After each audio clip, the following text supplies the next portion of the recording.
Hello there, and welcome back.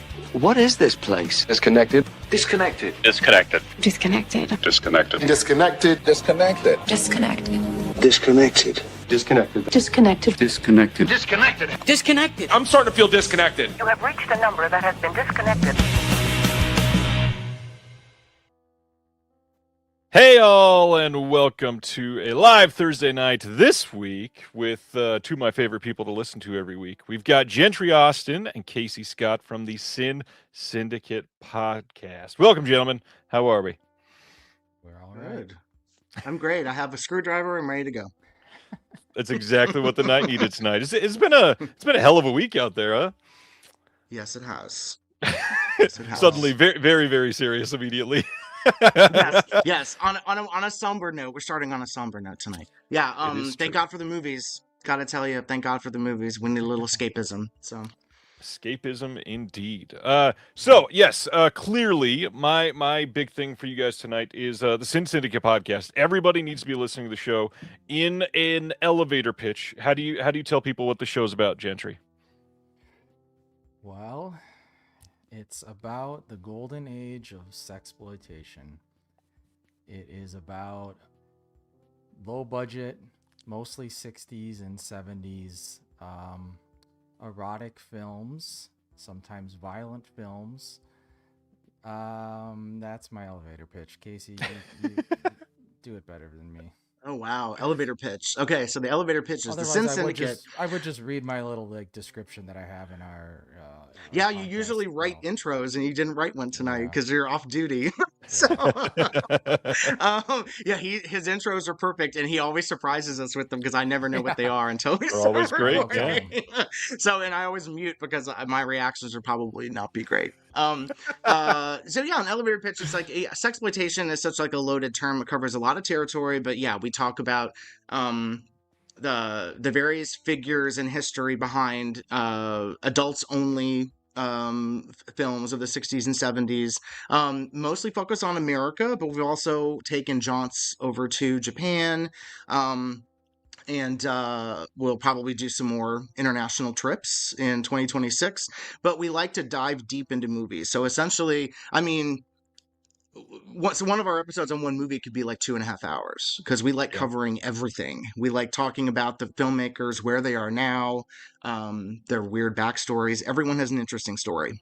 Yeah. So yeah, our early ones were actually kind of short. I looked back the other day. They were. We had a couple Right. like hour 15 ones, and I was just like, wow, what happened to those? we hadn't found the flow. We hadn't found the flow. Also, you know what? We didn't have. I think we didn't. So we started diving deeper. I think that, and we started doing a little bit longer intros. Actually, we only started doing that recently, but but yeah, I mean, even those early ones though, I think the movies that we covered, I think an hour was enough for some of those. Like there wasn't really much more to say about some of them. Sin Syndicate is fine for an hour. Yeah, I think, yeah. Rent a Girl, maybe 75, 80 minutes. Yeah. All that to say, one of the main reasons why I wanted the Sin Syndicate on the Someone's Favorite Productions podcast network, check out someone'sfavoriteproductions.com. We wanted them involved because you guys have one of the most well-researched, interesting podcasts that is a true deep dive, as you said, into not just the films or analyzing the film itself, but the stories behind the films. And primarily, it's one of the more difficult genres to research because there were so many pseudonyms. There were so many people that were using essentially like doing business as names in every form of this business because they needed to hide behind a front for many of this. And to hear those stories and to hear about the missing copyrights and the Casey, completely breaking down, opening Wikipedia pages and fixing things and IMDb credits. It is always a joy to listen to. Going to the NYPL to look at homicide bureau records from New York in 1981 and not finding what I needed and almost bursting into tears. Yeah. Yeah. When we go the distance, or we try to anyway. Yeah. Yeah. So it is a lot. It is a hell of a lot. But anyway, it's great. Everybody needs to check it out. I strongly recommend, and I don't know if everybody's like this, but I know with me, if I suddenly get, we'll say, hyperfixated is probably the best way to say that. Hyperfixated on a show, I will go back and listen all the way from episode 1. Sin Syndicate is one that is the easiest to do that for, and also the most rewarding, I would say, because as you say, you've grown since then. There's been some changes, but I mean, then it's really cool to hear the whole journey. And one of the big payoffs recently was getting Miss Lisa Petrucci from Something Weird to show up on the show. How was that for you guys? How did you feel the episode went? What great. Dream come true. Like we said at the beginning of that episode, it was just like when we first started this podcast, we knew we wanted her on at some point.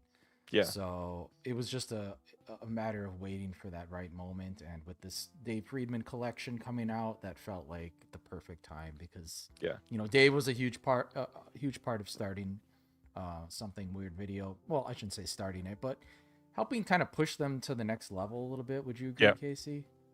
Yeah, well, absolutely. And then he connected them to Novak and Cressy. And I mean, that opened the door to get actually legitimate releases of these films, which they were not doing. But Lisa is great. I mean, she understands what we're doing. Like, we never really set out to, this isn't a Something Weird podcast. It just happened that about 90% of what we cover is stuff that came out through Something Weird, just because they put out such a variety of sexploitation movies and exploitation movies. So she's great.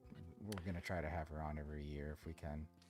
Well, and not to put you on the spot, Casey, you both talked about this on the episode, but I'd love to hear, especially you for a moment, why is Something Weird important to you? What did they mean for your history? Well, I mean, I was in high school when I started watching Something Weird. So part of it was the lure of the forbidden. That was like my introduction to dirty movies. Was essentially like, oh, like space thing, that's sexy, And so even I knew I was gay in high school, but I was still like, oh, there's something very titillating and like forbidden about this stuff. Very much so, yes. I have my favorites that I lust after on the podcast frequently, like William Rotsler and Foreman Shane. The Rotsler love has been great. Love Rotsler. Oh my God. Yes, love Rotsler. I mean, once I started getting into Something Weird and I started watching movie after movie after movie, I just became fascinated with the catalog. I said, well, if everything I'm watching is interesting and is so different from one another, then I need to dive deep and just watch everything. So our friend Chris from Two in the Pinku says gay? Very much so. As the day is long. That's the other nice thing, like riffing off. Though I love Ushi, but like a lot of these movies are shorter, so you can blaze through a director's filmography pretty quickly. Some of them, except Sarno. Sarno is long, but Mahon you could probably do in like 12 hours, maybe. No, maybe a little longer. Don't even. I mean, I wouldn't recommend it. That'd be all. Yeah, I wouldn't recommend it. You will have brain damage. Yes. That would be a day. So we will dive deep into sexploitation after the announcements tonight, and more about the show and more about the sex film industry as a whole. In terms of that was a weird way to say the word "whole" there. And as far as the sex film industry on physical media right now, we're going to talk about a handful of companies that you can buy stuff from, how things are doing, some odd trends, maybe. For you, Ryan. Interesting. Yeah, okay, and I will try to answer them. But lots to cover tonight. First off, we talked about the Lisa thing. Anything else you guys would like to talk about coming up? You're in the middle of a big Q&A episode right now? Oh, yeah. Yes, we're in the middle of it because we didn't have a choice. We ended up talking for 4 hours. Alex's fault. I blame Alex at DeSanto. All three of us. I think it's because when you get the three of us together, we love to talk. With Gentry, it's Casey, and Alex DeSanto, our unofficial third co-host, who I love to death. When we get together, it's a wrap. Like you can't give us a time limit. It will not happen. So so we got thank part you, 2 Jeffrey. will come out next week. Jeffrey asked a question. I think we covered his. Yeah, so Jeffrey asked a question that's in part 1. His was the Howard Hughes one, which was actually a really good question. That's a good question. Yes, that was a good question. I will let that be a tease. If you want to know what the hell Howard Hughes has to do with sexploitation, give our episode a listen. Right. Wonderful tease. Yes. Anything else coming up that you want to shout out? Well, Gentry, we don't need to say the names, but do we want to, we had some news today. I don't know if you want to reveal that. You don't want to? Okay. The facial change. Are we saving that for our show? Falling through, you know. Yeah, that makes sense. Oh, I don't know. I think it's listen. Let's just say I'm scared of getting. You'll be hearing more from the Sin Syndicate in 2026 on some releases. I guess we could just say that oh man, this past week has been kind of crazy for us.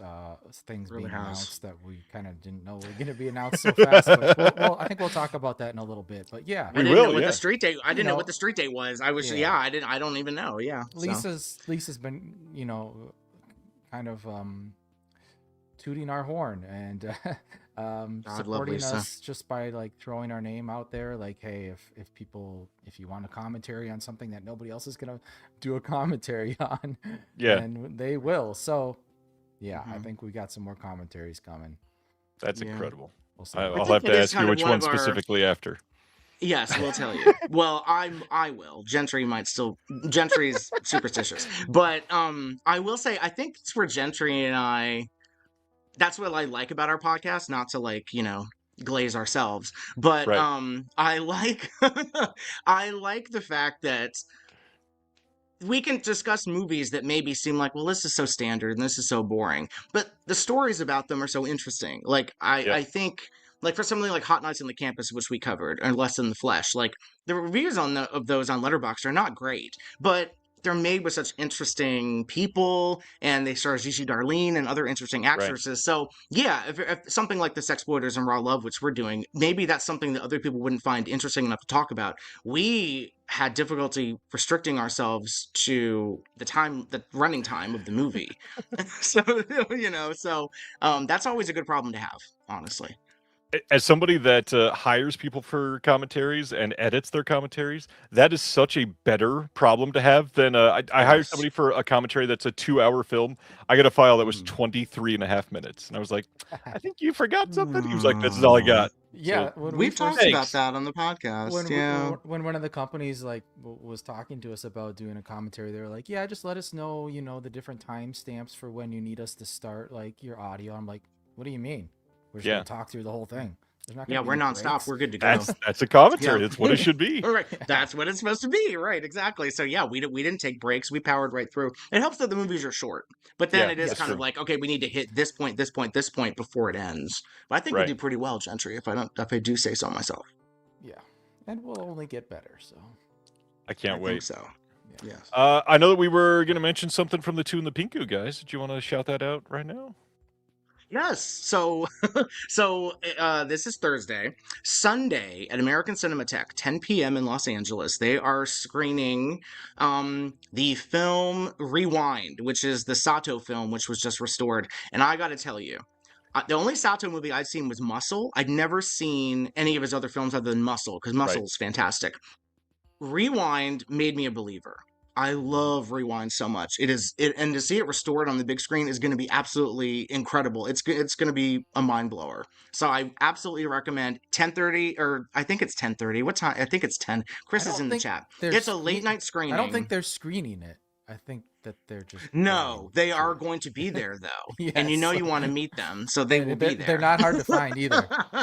No. They should be hosting it. I'll say that. Should be, yeah. They should be hosting it. Let me just say, Casey giving high praise to Sato right now is so funny, because just a few months ago, Casey was bitching about Thank you, Chris.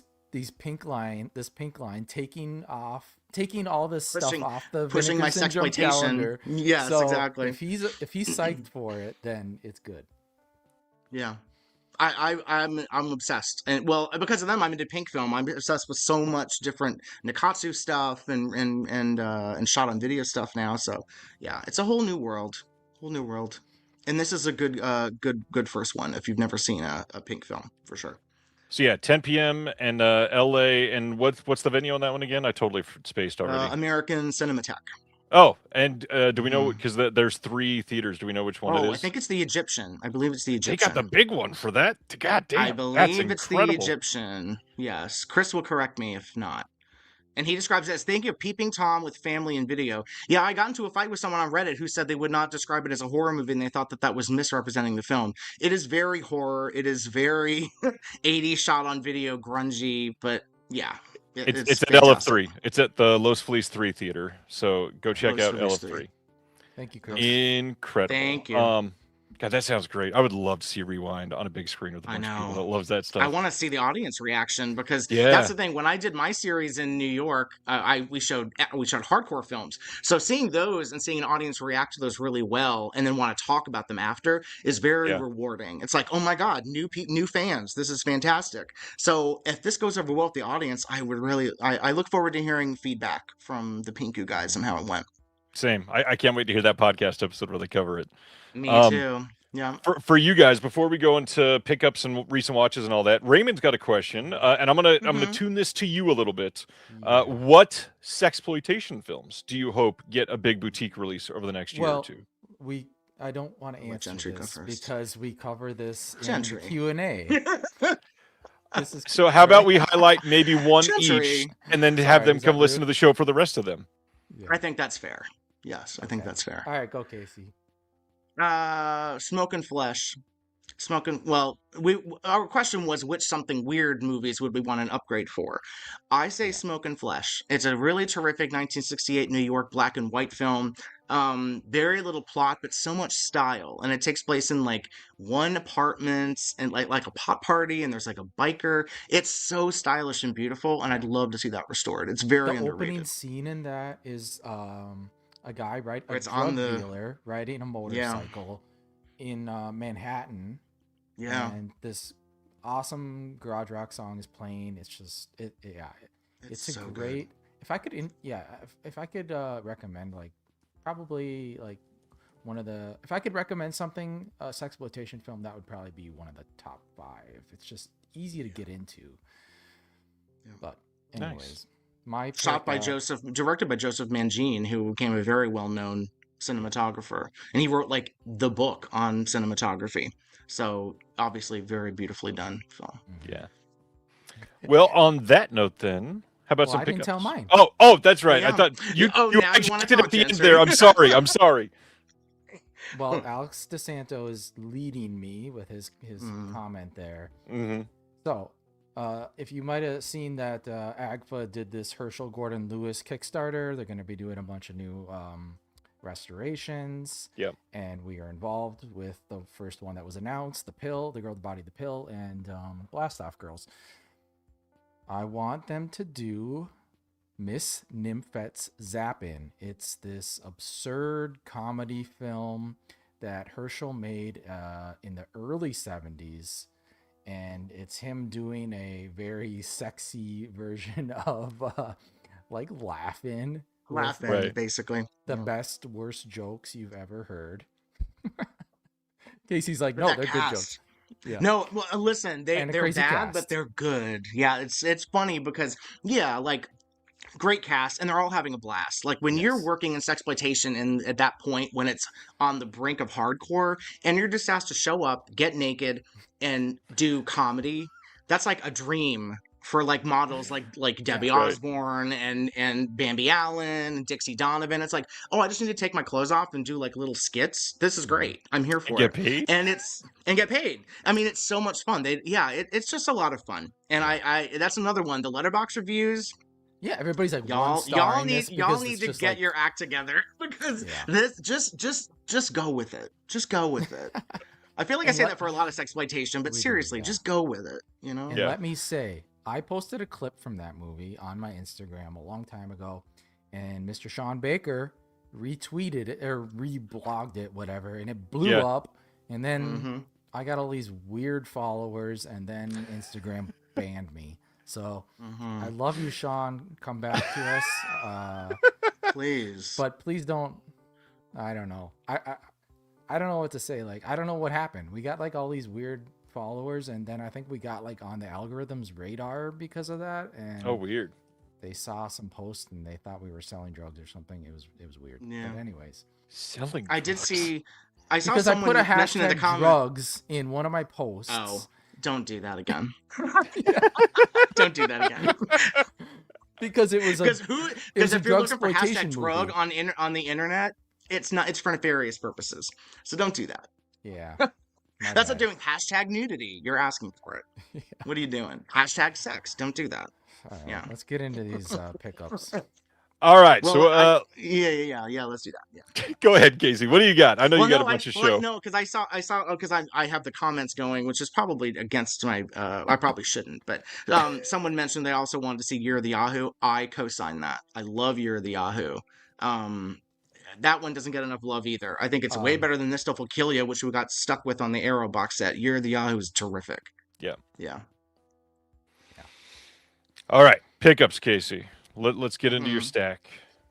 Oh, wow. Okay. Well, okay. So are we keeping it to 5?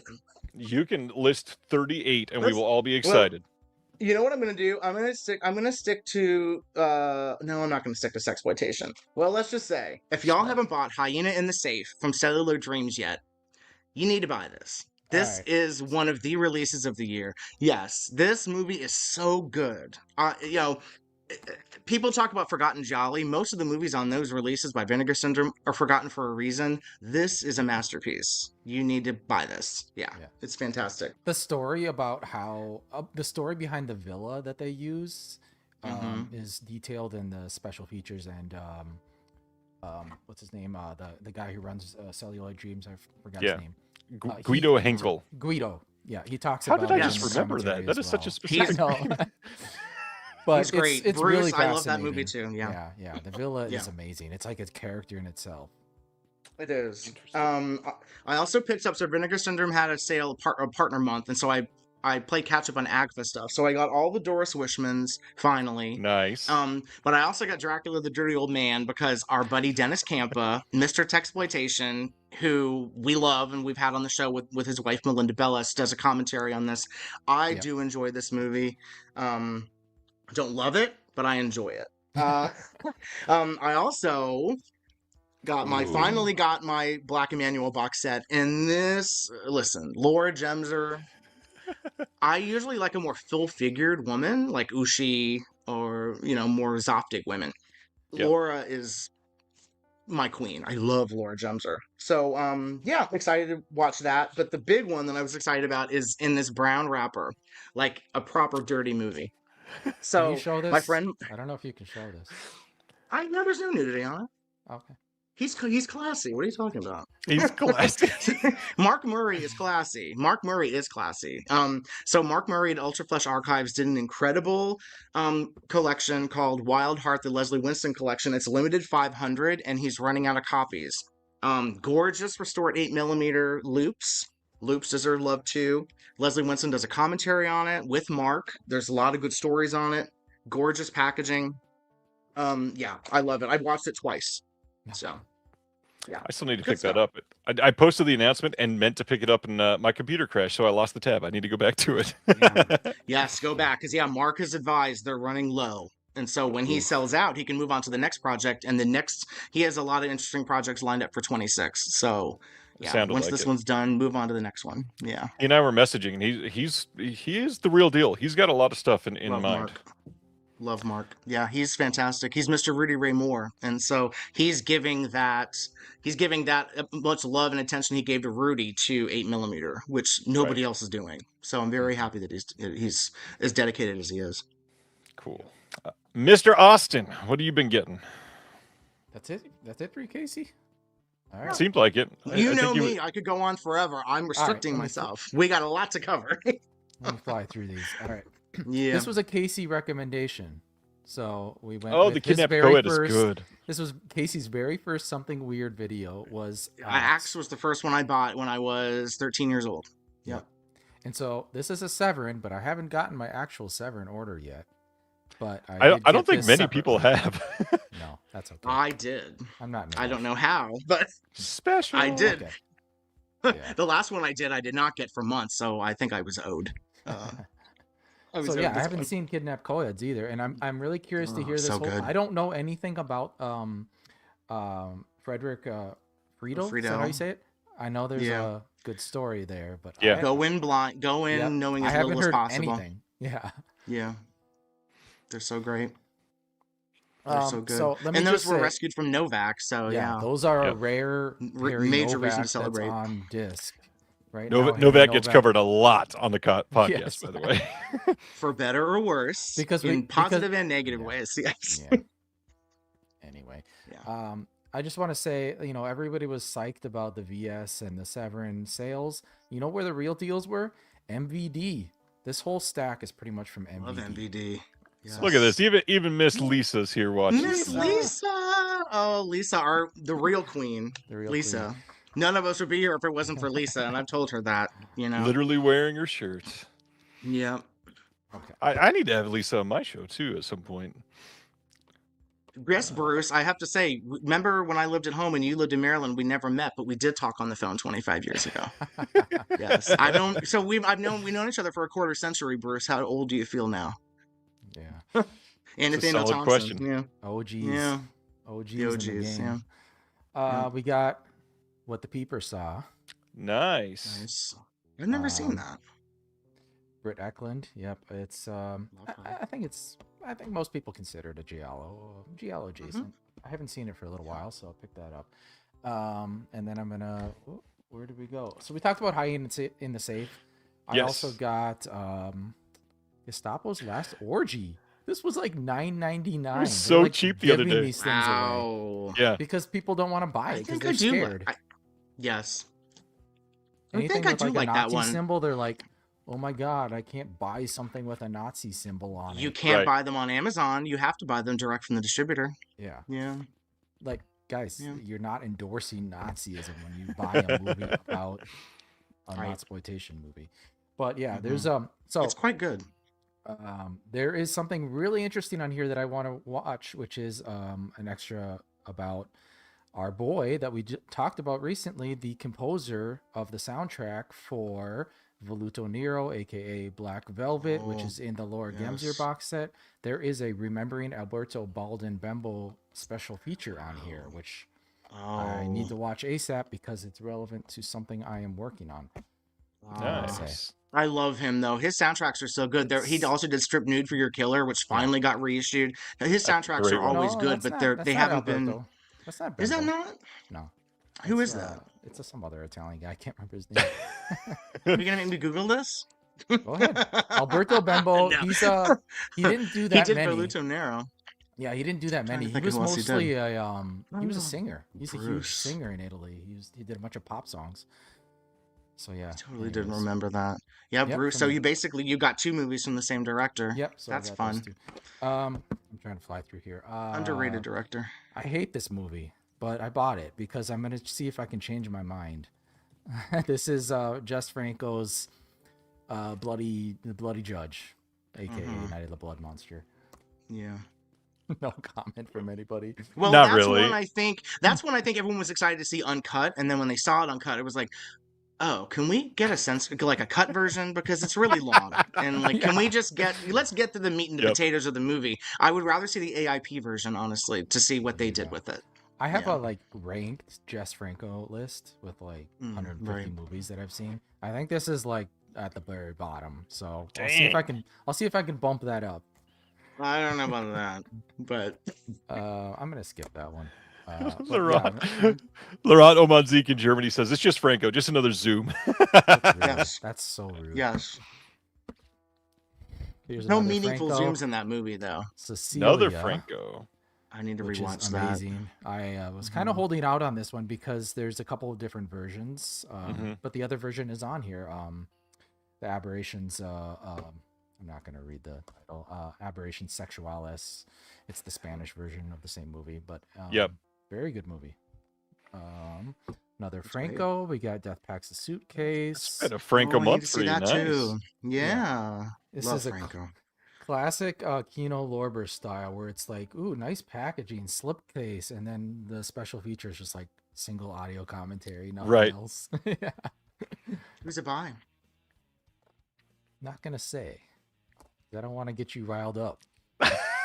Oh, enough said. Enough said. Here's another Kino Lorber. We got a little pre-code. You might not know that about me. I'm a really big pre-code fan. Me too. I didn't know that about you either, A Gentry. couple Sylvia Sidney movies. Learning everything tonight. The Ladies of the Big House is fantastic. Mm-hmm. Yeah. Very early woman in prison movie. I've already the nice thing about these is like I can watch the audio comment or I can watch the audio commentary like right after them because they're like an hour long. So it's like, hey, let's listen to David Del Valle and Stan Schaefer. Oh, David, I love David. And I'm gonna cruise through these. I got 3 raw. I got 4 raw videos. I love that Kino is doing the raws now because they're just so much. They're easier to pick up in my my Kino sale order. So I got a bunch of Fernando de Leo movies that I haven't seen. The Seduction. Good director. Madness. Madness is good. Loren Dessel and Joe D'Alessandro. And I should have tied this back to this is the this is the Voluto Nera episode. So I got an early movie by the director of that, which Brunello Rondi. Super interesting guy. If you want to go through an interesting filmography, go through Brunello Rondi's, which is everybody knows him for The Demon. You probably heard that, or it was in the full core box set. The Demon. Yes, Wolf. the one with what's her face? I forget. Yes, it's great. Totally terrific movie. Yeah, but, it's not Dahlia Lavi, is it? No. Yes, that's her. Yep. Oh, yeah, that's her best performance. She's terrific in that. Yeah. Yep. And here's another Brunello Rondi, Riot in a Women's Prison. So that one's good too. Women's prison movie. Damn, Gentry. I'm trying to watch all Brunello Rondi's movies because I love Black Velvet so much, and which stars my favorite woman in the world, Annie Bell. So another one that's been covered multiple times. And co-stars one of my favorite women in the world, Laura Gensler. Yeah, it's the meeting of the Emmanuels. Let's go through the 88 real fast. Golden Voice. Oh, I need to see that one. Yeah. Again, these were like dirt cheap. I haven't ordered from them in so long. So keep an eye on MVD. Oh, MVD. Really? We got Facets of Love, which is like kind of an erotic anthology from Shaw Brothers. They are doing the erotic stuff too. I wondered about that. Okay. Definitely some good stuff in that library. Blue Jean Monster. I've heard good things about this. Same. I have too. Yeah. I might have a fan subbed version of that I should watch. That's okay. Love Blood that movie. and Diamonds. I know Casey's a big fan of that. Yep. It's a big fan. Yep. Let's see, a Teshi movie with Barbara Boucher. It's like it's more or less like a spiritual sequel to Caliber 9, if you've seen Caliber 9. But this is a lot more somber. Very interesting. Yes. And it has a great disco song in it too. Barbara Boucher dances in like a little French bikini to this disco song I need badly. I immediately went to Spotify. I'm like, is this on Spotify? I don't think it's available. Yeah. My next holy grail. One Last Franco, another movie I hate. Golden Temple Amazons. Yikes! Yeah, yikes. Not great. But it was like $5.99. Can't say no. Nice endorsement. Yes. I could still say no to $5.99. I could buy. I'm sorry, was that long? I'm done. I could buy a Colt 45 for that. That's true. I would rather have the Colt 45. So knowing it was you two, I planned on pulling out a couple things that are going to be way out of left field compared to all of that. So specifically, I am a marching band kid at heart, and I got the Aquabats Super Show in. And the Aquabats is an incredible ska band, and this is like the Mighty Morphin Power Rangers, kind of like it's great. It's so much fun. I got in the Godzilla -1 Deluxe Edition. This thing is beautiful, and most of it is only in Japanese and cannot be read. That's kind of, like, you know what? 10 versions in of the that pink now, world that's like that too. Yep. 10 like weird unofficial versions of that, and there's still no U.S. release. No, that's a U.S. release. This is from the U.S. It's just in Japanese for most of it. Yeah. There's a handful of U.S. releases of it, funny enough. And then this coming from the Disconnected Discord, this has been a big talk of recent major releases, and just want to show people this in person. The Wrong Turn German 4K media book box set is ludicrous. Why would you do that? I didn't know you were a masochist also, Ryan. Sometimes, yes. Learning a lot about you today. Speaking of that, two things. Love the first one, but yeah, I haven't seen the sequels. Two things left to show that I'm a little less of a masochist. One is the brand new issue of the Physical Media Advocate just came out this week. We're going to talk about that tonight. Love this cover. Brand new Mad Max Fury Road cover. Great cover. And then this book, The Dark Side of Disney. Found this and knew that I had to have it. It is by Leonard Kinsey, as you can see there. Really, I probably should not flip through most of this, actually. There's really? Yes. Is it Bear Manor Media? It is not Bear Manor. This is Bamboo Forest Publishing. Bamboo Forest, okay. And it's there will be more to come on that book itself. But yeah, that is The Dark Side of Disney and all my pickups for this week. Well, other than what you're covering on the podcast, what have you been watching lately, Gentry?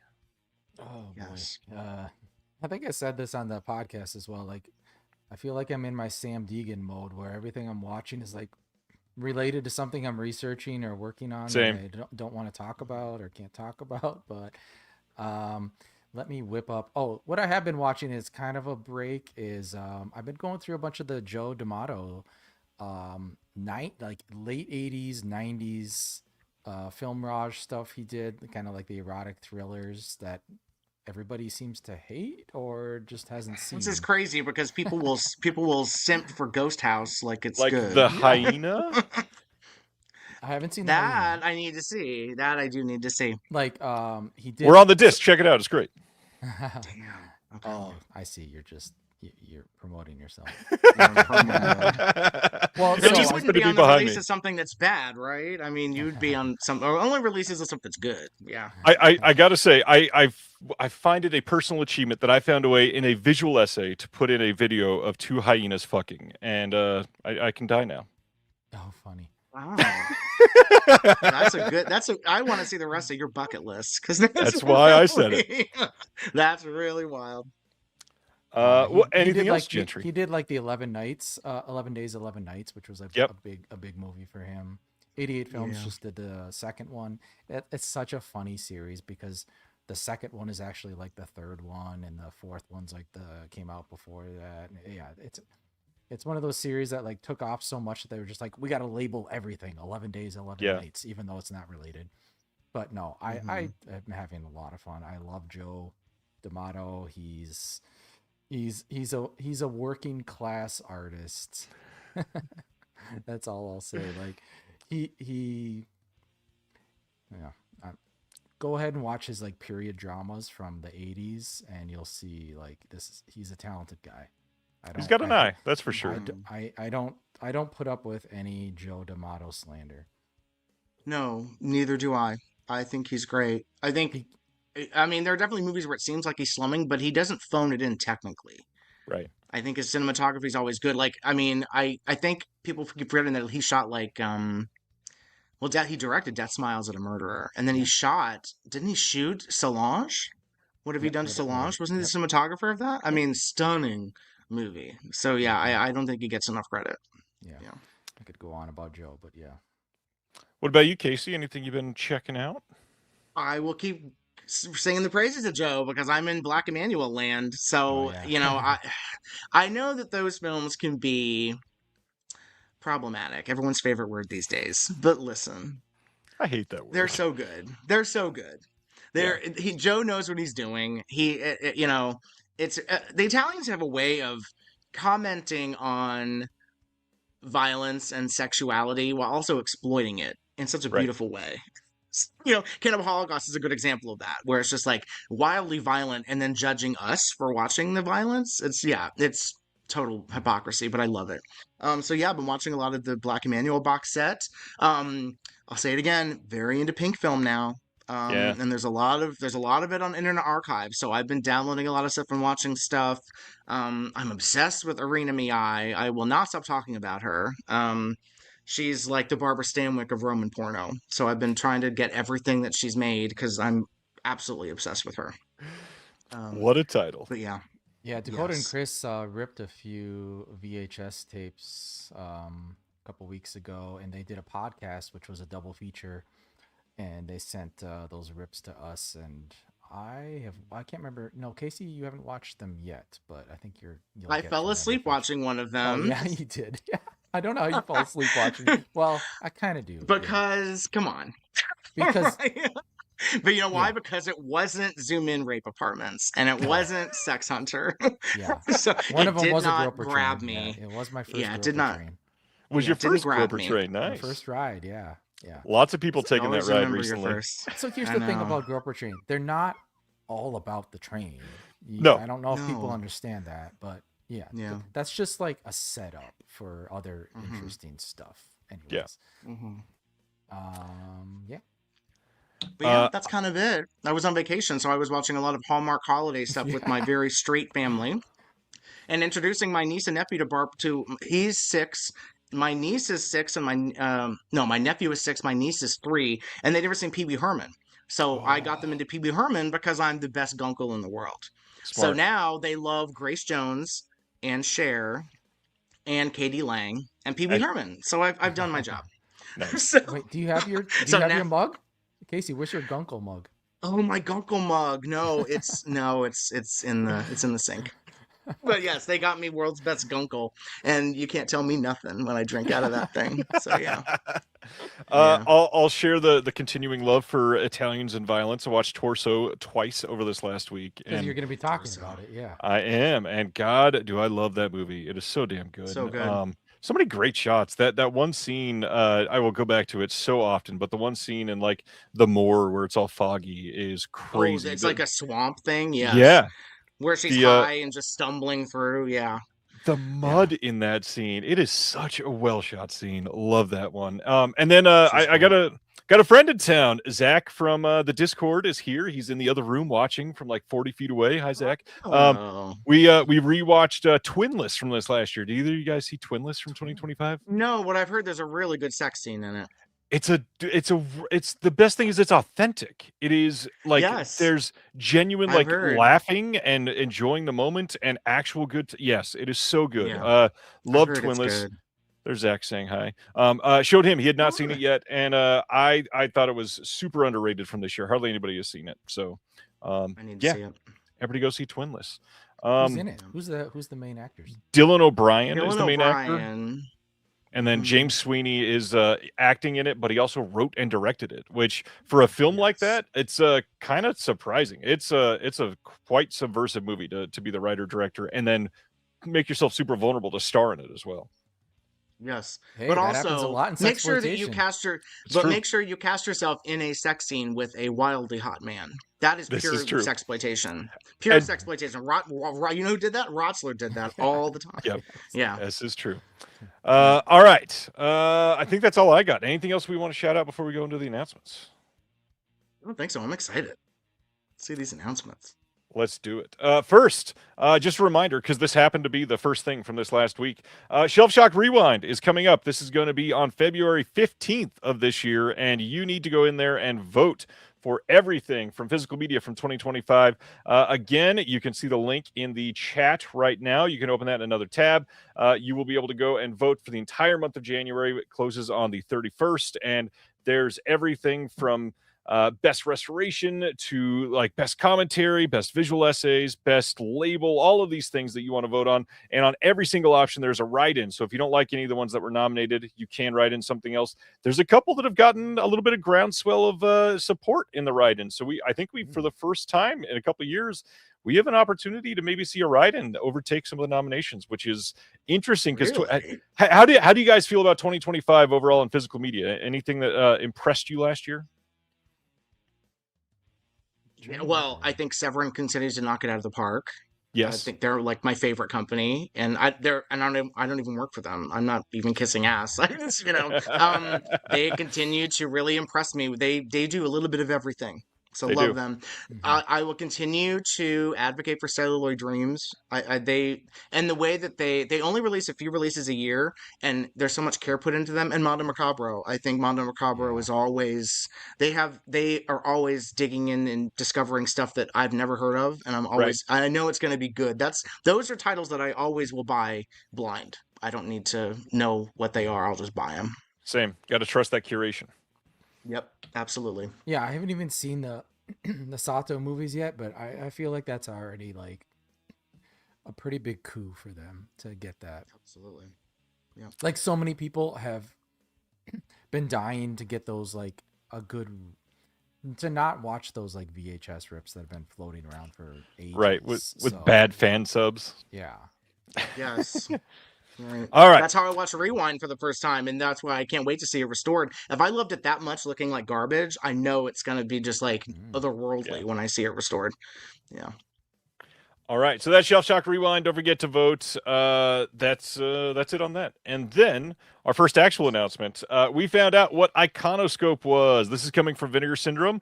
You can order this now on 4K, and it's 1973's Don't Be Afraid of the Dark, which I will say before anybody says anything, great movie. If you've never seen it, it is genuinely a great movie.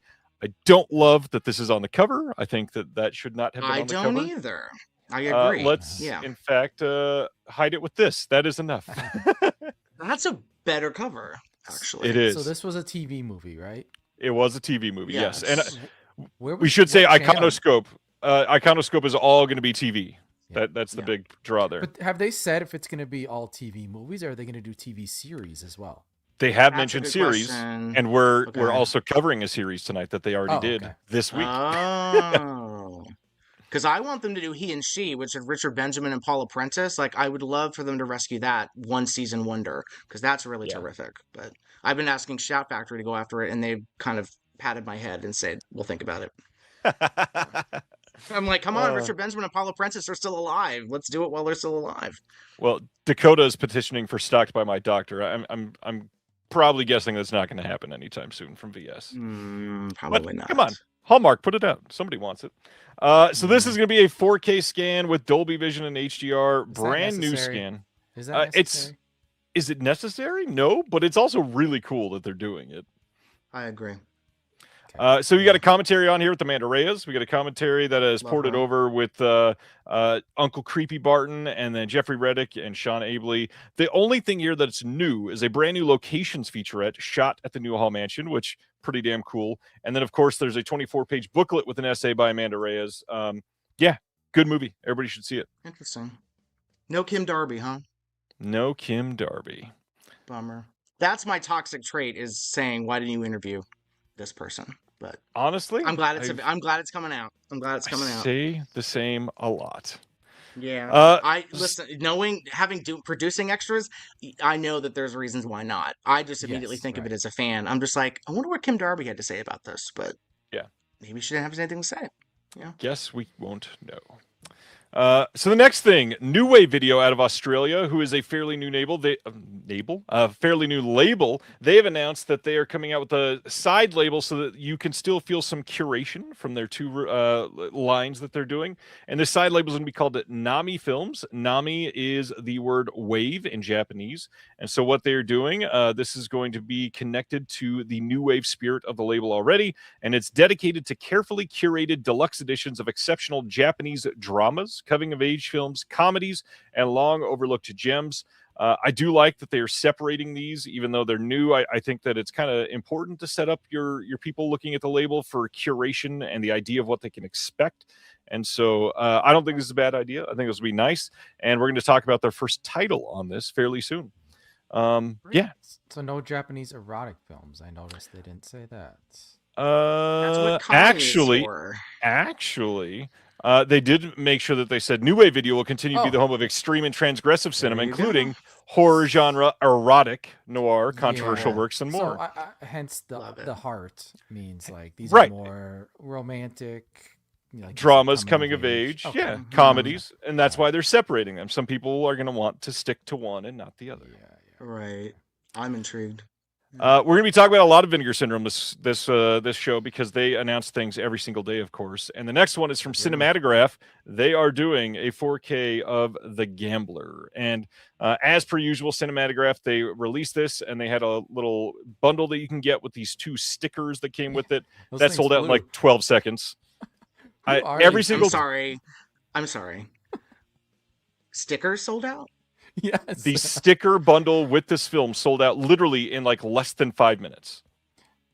Okay. It is wild. Okay. Yeah. I got a bridge to sell you in Brooklyn. That's really crazy, but okay. The Gambler on 4K for the first time in the world. We got a new audio commentary by Glenn Kenny. We've got a bunch of archival stuff on here. New video interview with film programmer Eric Hines. We got a new video essay from Sam Deegan comparing the 74 original and the 2014 remake. We've got some other archival extras that are on here, and then a full 26-minute interview between James Caan and Charlie Rose from 1996. 2-hour-long audio interview with the filmmaker recorded in 91.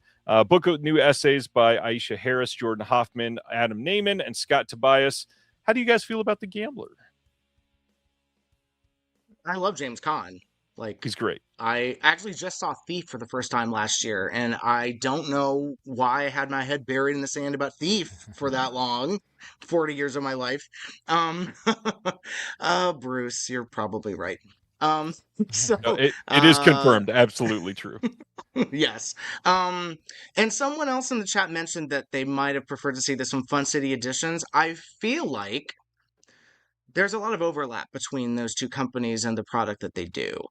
And I mean, I love both of them, but yeah, I've never seen this movie, but I like what cinematograph or cinematographe, that accent is there, I think. The accent's on the middle E, actually, not the end. It is pronounced cinematograph. Cinematograph. Okay. Sort of like it's Melicine. Their specialization is American films, too. Yes, and it's a French word. Listen, I know some tea about some nonsense with this company and Dystropix, but we're not going to discuss that. Well, maybe after we will. Well, he wouldn't have said that if he wasn't drinking. He wouldn't have said that. Yeah. Just all right. Crazy. Not great. But I do love them. I love what they're doing because, yeah, these are films that I want to see restored. So I hope they get some more able for our movies. Let me just say that. Yeah. I'm good. I'm serious. Why are you laughing? Just the response in the chat and everything. This is a good time already. Let's keep going. Speaking of the French, coming soon on Blu-ray from Kino Lorber is Shock from 1982, and in France, Le Choc. This is starring Alain Delon and Catherine Deneuve. This is supposedly pretty good. I've not seen this one. Are either of you super into French films? I love both of them, even though they're both canceled, even though one of them is dead. Double canceled. I love double canceled. No, I'm very into this. I think Alain Delon is a very underrated, like, French action guy for some reason. No, I'm very intrigued. This is not one that I'd blind buy, but I definitely would want to, dig more into it to see what it is. Yep. Curious to see this one. And next up, let's talk more about Pink films. So the third release from the Pink line from Vinegar Syndrome is Hisayasu Sato Volume 3. This is going to include, we got 3 films again this time, and this one is, let me zoom in so I can remember it. Kyrie Ellison tells the story of a socially isolated medical researcher. Then we've got Rafu Rashia. It's probably said wrong. And then we've got Turtle Vision. We got commentaries with Jasper Sharp, Pierce Conran, and James Marsh, and Amber T. We got an interview with Sato on all of them. And then we've got Shinjuku with Hisayasu. That is 27 minutes long. 40-page book with essays by the one and only Dakota Newt, who's in the chat right now. Hi, Dakota. Shout out. Yes, cannot wait. Amber T and Fred Barrett are all in here. Casey, you said you hadn't seen any, or you hadn't seen any of the new releases. And then Gentry, you hadn't seen any Sato yet. Was that right?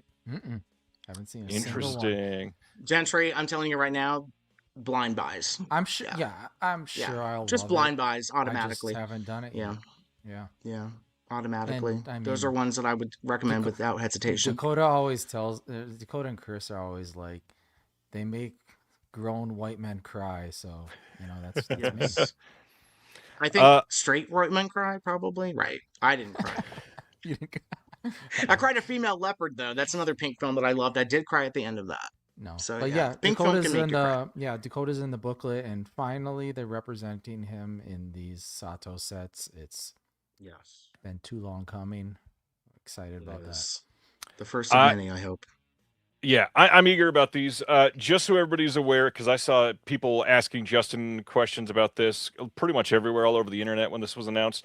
A few things. So there are still many more Sato collections coming. Literally Yes, there many. are. It's not just Yep. limited to 3. There will be many more. The other thing is there will be others. There will be some variants in these releases. I know we've seen 3 in a row, which if you're new to all this, that might be a little intimidating. However, Sato is like the long sought after gem for pink films. And Yeah. so this is kind of like, oh my God, look what we did. You need to have them now, which is crazy. Yes. And then, of course, with Sato, everybody's asking about, well, we got to get muscle right. And all Justin kept saying in response to that is patience. So to me, that says it is absolutely coming. Give it some time, and muscle will get some Yes, love. it is. Isn't there Yes, it isn't there is. already a new boutique label that is called Muscle? Maybe they'll be putting out Muscle. No, they will not. No, they will not. They will not. But the other thing is, They will I don't not. think they're labeled a boutique label yet. I think they're only still Yeah, doing I know. theatrical. I think their physical release is coming That's soon. correct. Yeah, That is yeah. I correct. hesitated on what to call them, but I think that I would say distribution company, probably. yeah. Yes. Which they And- do for other companies on behalf of other companies, essentially. They're kind of like a park circus where they don't have any films of their own. They're distributing films that other people have. Mhm. Yeah. All right, let's keep going. Don't you love on How a do show we like this that go we follow from up Sato Sato? to the Nutty Professor? Kino is Natural releasing transition. Kino is releasing a 4K of the Nutty Professor soon. See, now that deserves 4K. Yeah, definitely. I love that movie. Sorry. Yeah, I'm buying this for sure. Yeah. This is wild. Yeah, the Nutty Professor. This is a big deal for a lot of people that were big movie fans in the 90s. Yeah. And As I I mean, was, my millennial heart. it's one of those movies that 20-something kids now they should watch it, and I'd love to like it's a time capsule for sure of an Right. era of comedy that doesn't exist anymore. So yeah, I love it. I love it. Terry Not is only- right. The Jerry Lewis version is better, but I still like this one. I love Jada Pinkett and her very odd wig. I We mean, love wigs. there's just some. I love wigs. I'm a wiggy person. I love wigs. Love a good wig and a bad wig. That's a bad wig, but it's very enjoyable. It's All aged right. not that bad either. Yeah. Let's keep wigging out then. This is just a Mhm. re-release that I found out later. Wellgo USA is re-releasing Killers from 2013. This will be out on January 20th. I know this is one that a lot of people like, so go after that if you want. I wish I knew it was a re-release. Would not have been here. Hey, there is a sale going on right now. Barnes & Noble. They're having an Arrow sale and also an Indicator sale. And as usual, this is Oh. in-store and online. And so if Great. you don't have one next to you, you can check out all of their stuff. Now, the big question that I always get is, are pre-orders counted? And essentially assume that they're not. The way that they're counted is if they are coming out during the sale, then they're discounted. And the sale ends on February 2nd. So everything that's It's a long there sale.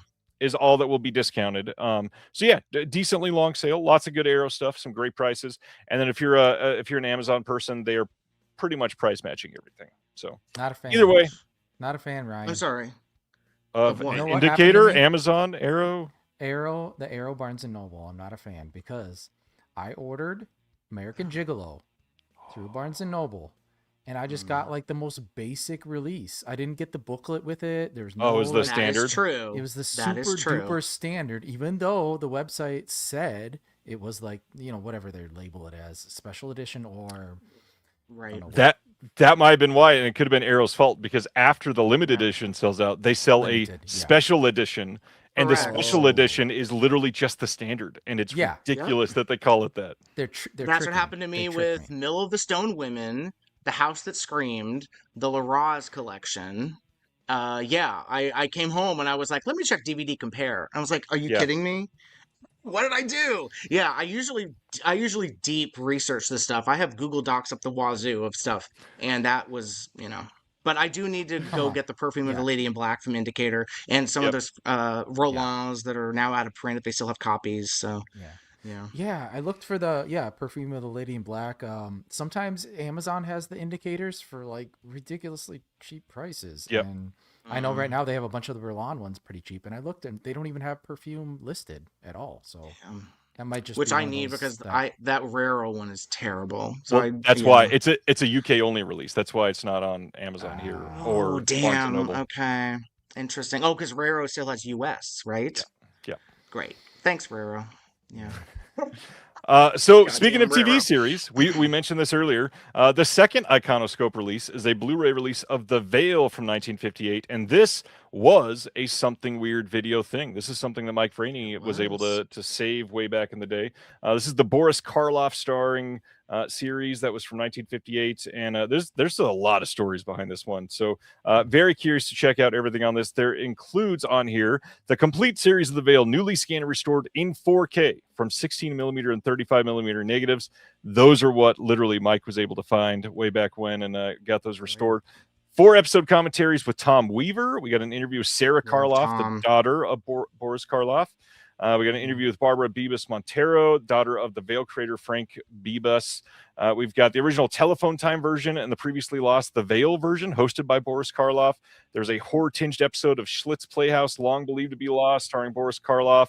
There is a commentary on that with Amanda Reyes, plus a 24-page book with an essay by Tom Weaver. There's a lot here. If you are a Boris Karloff fan, this feels like a definitive release for something that is likely not ever going to come out in any other format from anyone else. So check it out. Yeah. I think the extras are going to be the best part of that because the series is not great. But I love the. I might even get it for that Schlitz Playhouse actually because I'm a big sucker for 50s anthology TV. So how many episodes are there of the? 13, I believe. Yeah, 13. Lucky 13. 30 minutes. 30 minutes. I think they're around 30. Yeah. Okay. Yeah, they're short. But, yeah. Yeah. That sounds fun. So that's The Veil. Comes out this month. You can pre-order it now from the website. All right, this is going to be a tiny downer moment. I talked about this at the end of last episode's show and wanted to bring it up again because I launched a fundraiser to help the family of a friend of mine, Josh Phillips, who passed away suddenly in December. His wife is kind of in financial ruin in the wake of what has happened and not doing well. Josh was a film critic that wrote for newspapers in 4 states, and his last published work happened to be in the Physical Media Advocate magazine. And as somebody that loves the Muppets like he does, he was a close friend and somebody that I truly appreciated. And if you'd like to help, you can check out the links in the description below. You can send me stuff on PayPal or donate a super chat tonight. Everything that comes in tonight will all go to him. Most of the stuff that comes in through this is donated in some way or another anyways, but their family needs it. Robin is somebody that is crushed. I wanted to shout out to Deaf Crocodile is giving all of the donations through their website this month to the family. And it means so much to see everybody respond. So thank you to everybody that's donated so far. Next up, this last year, Richard Linklater put out 2 films, and Blue Moon is getting a Blu-ray release through Sony Pictures Classics. No extras on this. How do you guys feel about Linklater? I like Linklater. Inconsistent, but yeah, I like him. Waking Life, man. When I was 16 years Life. old, Waking Life like blew my mind. Yeah. I wanted to lucid dream like every night after that, and I did. I did it a few times, but that's another story. That's for a different podcast. Yeah. I loved Blue Moon. Did either of you see Blue Moon last year? No, I wanted to. I heard it was really good. I love Ethan Hawke. Really? Oh. So yeah. He is legendary in this movie. So fresh. Good. Great. It says right there, it's fresh. It is quite fresh. God, I hate Rotten Tomatoes. Fresh. I can't trust them. They, I feel at this point there's a lot of mid movies that are getting guaranteed fresh, and I think it's because everything else is so bad that anything mediocre is like amazing. It's just like let's raise the standards again, please. Yeah, but I'm dying to see this. I love Linklater and Hawke, and also Margaret Qualley. I like her a lot too. Yeah. So. Yeah. People are saying Linklater's on a new kind of on a roll here, so for sure. I'm curious. Next, another film from this last year, Good Boy, getting a Blu-ray from Shudder on March 17th. Just a reminder for everybody that's a kind of format horror and stickler for 4K. This is getting a Visions home video 4K release in the UK, so you might want to get that one instead of this.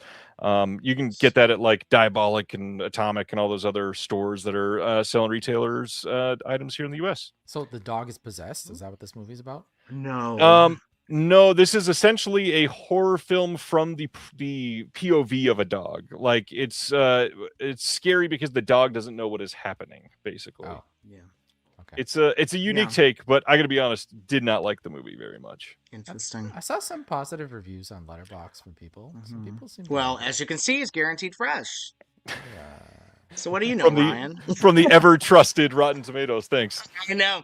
Well, we sell this. So my day job, full disclosure, I work for a company that sells movies to airlines, the military, and It's an things like airline that. So movie. we represent a lot of IFC film stuff. So we've sold this to several different airlines. Yeah, it's one of our better sellers for IFC films, actually. I Nice. still haven't seen it. Yeah. It was an interesting year with this and Presents. Did you guys hear about Presents from last year as well? I did, and I wanted to see that too. Yeah. That one's good, and it's got some really unique items, but man, same thing. When you're trying to make a horror movie from the POV of something else, it's a unique take, but it's got to be great when you're going to lean to something like that. And I don't think either one hit greatness. I mean, is the dog as good as the dog in The Thing? I think that's kind of the benchmark for dogs in horror movies. Honestly, maybe better. Genuinely. Seriously? Yeah. Okay.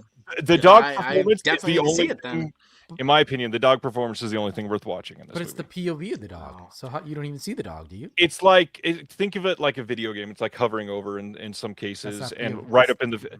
That's third They do person. both. They do both. It's the story I see told what from you're the saying. perspective Yeah. of the I dog. get you. Yeah. I'm into it. Gotta see it. Universal came out with a bunch of classics this week that was kind of shocking that some of these are getting released. We got a lot of Bing Crosby.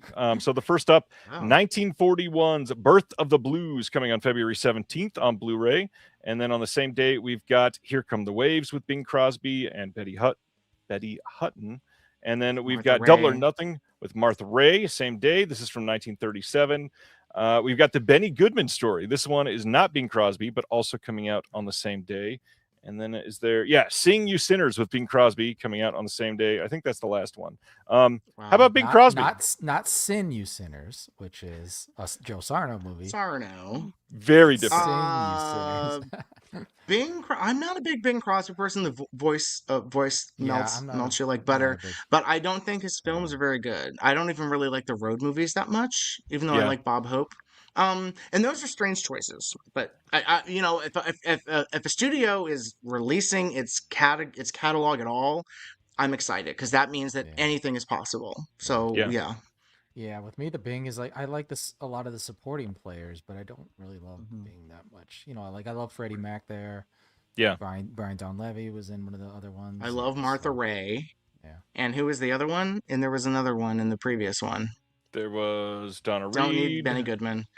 Betty Hutton. Oh no, I'm sorry, I can't stand Betty Hutton. No, I love Martha Ray, so I'd probably get the Martha Ray because she's wild. So yeah. Yeah. I will say, and I was about to point this out, Gary's asking the same question. I really wanted to, what is going on this poster?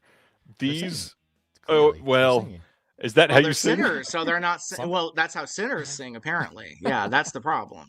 It's sing you sinners, and they just, that's the way sinners sing. I have no idea what this movie is. Well, actually, you know what's funny? I keep forgetting these are Paramount movies because Universal does not put out nearly enough of their actual movies. They put out a ton of the Paramount stuff that they acquired, but these are not Universal movies. These are Paramount movies. I love the Universal catalog is great. I wish they do more with that, but yeah. Agreed. And of course, I had to click the wrong thing. And now let's talk about The Dark Half. Really only wanted to highlight this because I know some people saw this and had some questions. MGM through Amazon is releasing The Dark Half on Blu-ray, which a lot of people confused because Vinegar Syndrome just released this on 4K last year. Yeah. They're right. They don't have the 4K. They only have the Blu-ray. And the big reason, you might want the 4K. Most people are not going on Amazon and searching for The Dark Half 4K. They're wanting The Dark Half for as cheap as humanly possible, and They're this searching is the how Dark they will Half get it. DVD. Right. We just talked about that in our Q&A episode. Blu-ray is here to stay. 4K is not going to take over. Yeah. This is for the everyman type of release. Mm-hmm. And honestly, for me, that might be the one I would get. Yeah. Well, and wouldn't get there's either, no but special yeah. features on it, and if it's just I just want the movie, that's Maybe the way to go. Yeah. Yeah. Anyway. If it was $9.99, It might be Yeah, eventually. perfect. That's might not eventually that wouldn't be a shocking price either, especially when they Right. own the platform they're selling it on. Yeah. Correct. Yes, that's true. Next, a pretty big upgrade from Kino Lorber. March 10th, we are getting a 4K release and a Blu-ray release of Euphoria. This is from 1985 with Cindy Williams, Harry Dean Stanton, and Fred Ward. Euphoria, whatever you want to call it. I've seen it every way. This is a big jump, and we've got an audio commentary with the writer-director John Binder, with Jeannie Field on that commentary as well, all moderated by Daniel Kramer. And this is a leap, I believe, all the way. Rare sighting since the VHS release in 1987. So it's VHS to 4K. God. VHS to 4K. Yeah. Well, that's like Night of the Juggler. Did the exact same thing. VHS to 4K. I'd love to see this, and I love that Harry Dean Stanton followed Paris, Texas with Euphoria. Yeah. Right. The next year, Euphoria. And I love Cindy Williams, or I love First Nudie Musical. I think she's very underrated. Yeah. I should see this. It's a big deal. I mean, anytime that we get a VHS to 4K leap, I'm like invigorated for a moment. Mm-hmm. Absolutely. Next up, Milestone through Kino is going to be releasing on March 17th, The Business of Fancy Dancing from 2002. This is a brand new restoration with a new audio commentary by the writer-director Sherman Alexie and the producer Larry Estes. There's some archival behind-the-scenes documentaries and other commentary on their deleted scenes and a trailer. I've not seen this one. Have either of you even heard of this one? I have. I think it was nominated for an Independent Spirit Award. That sounds right. That's the only reason that I'd heard of it, because for years I was just trying to see movies that got nominated, and a lot of I think it was maybe a producer's award or like a someone to watch award, and I don't think it ever really got any kind of legs. So I'm very intrigued, and Milestone does good work. So they do great work, and people, I swear, never even understand that they're there. I feel like nobody talks about their films. They're very slept on. What they do, because I feel like I have some silent movies from Milestone. They do, and then they did the Rogosian. They did On the Bowery, and then they did the Shirley Clark films. Yeah. So they really kind of do a little bit of everything. They focus on like independent films specifically. A lot of black films they've done too, as well. Yes, yes. So yeah, they do. They really dig deep, and they're kind of. It's kind of like the original Vinegar Syndrome mission statement, which is bringing attention to films that deserve attention. And so Milestone's always really good about that. But they kind of get forgotten. But absolutely, I definitely will check this out. Next, The Wild Robot from 2024 is getting, for some reason, a catalog 4K slipcover, 4K steelbook release. Nothing new on the disc, of course. Same disc as before. And I don't know, are you guys into animation at all? Have you seen this one? I've seen it. I saw it in the theater. My kids love it. Nice. I need to see it. I heard that, but let me tell you, I cry at everything. I had to prepare myself because I know I'm going to cry. Yeah. It's one of those. Yeah. It's good. Yeah. That's true. Milestone did put out Word Is Out. Yeah, Milestone's great. We love Milestone. Hard recommendation for The Wild Robot. I love the animation in this. Great movie. And the 4K, stupendous. Looks great. Speaking of 4K animation, Kung Fu Panda 3 from 2016 coming to 4K on March 3rd from Universal. All kinds of the extras ported over. Nothing new, of course, but just in case you wanted all of them and don't have any of them, they also have a 4K 4-pack of all 4 Kung Fu Panda films. How do we feel about Kung Fu Panda, gentlemen? Loved the first one, saw it in theaters, never saw the sequels, but I love, speaking of crying, cried at the first one. So I'm sure I'll cry at the sequels at some point too. Yeah. I need to rewatch that first one because now that after seeing so much like legitimate Hong Kong, like wuxia and kung fu stuff, I want to see if I catch new references. So there's tons. Yeah, I should go back. But also, the secret weapon of Kung Fu Panda is James Hong. Honestly, he's great. His voice work in that is fantastic. He's really the secret weapon in that movie. The same James Hong from China Girl, the hardcore movie. Yes, and that I think directed Hot Connections, but that hasn't been confirmed. So yeah, he's in it though. Doesn't mean he directed it. I know. Anyway, yeah, right. I mean, James Hong. Dude, James Hong. Love James Hong. James Hong is fantastic. Anyway, this is wild to me. Sony is releasing a 4K of Richard Pryor Here and Now on February 24th. This is the second Richard Pryor stand-up special to hit 4K. How do we feel about that, gentlemen? Love Richard Pryor. I I want more people to remember him because I don't know I don't know the state of comedy now. I think I don't know what the hell we're doing now. Richard It's Pryor is dump so everything on great. Netflix and forget about it immediately. Right, everyone has a special, and doesn't matter if they deserve it or not. Nope. Yeah, like Richard Pryor, George Carlin. There are some legends that I think you should probably own, and so this is one I'd probably buy sight unseen as well. I think Richard Pryor is so terrific. I don't know if like he got the memo, but he has a direct like comedy tunnel to my soul. There's so many comedians that I can't get anything out of, but I'm like nonstop wheezing from laughing with Richard Pryor. Love this. He's so good. And he was doing it like, I think the first time I saw him, it was like on an Ed Sullivan compilation. He was on Ed Sullivan in like the late 60s. And so it's just like he was being edgy and funny for like years and years. So yeah, really rich comedy.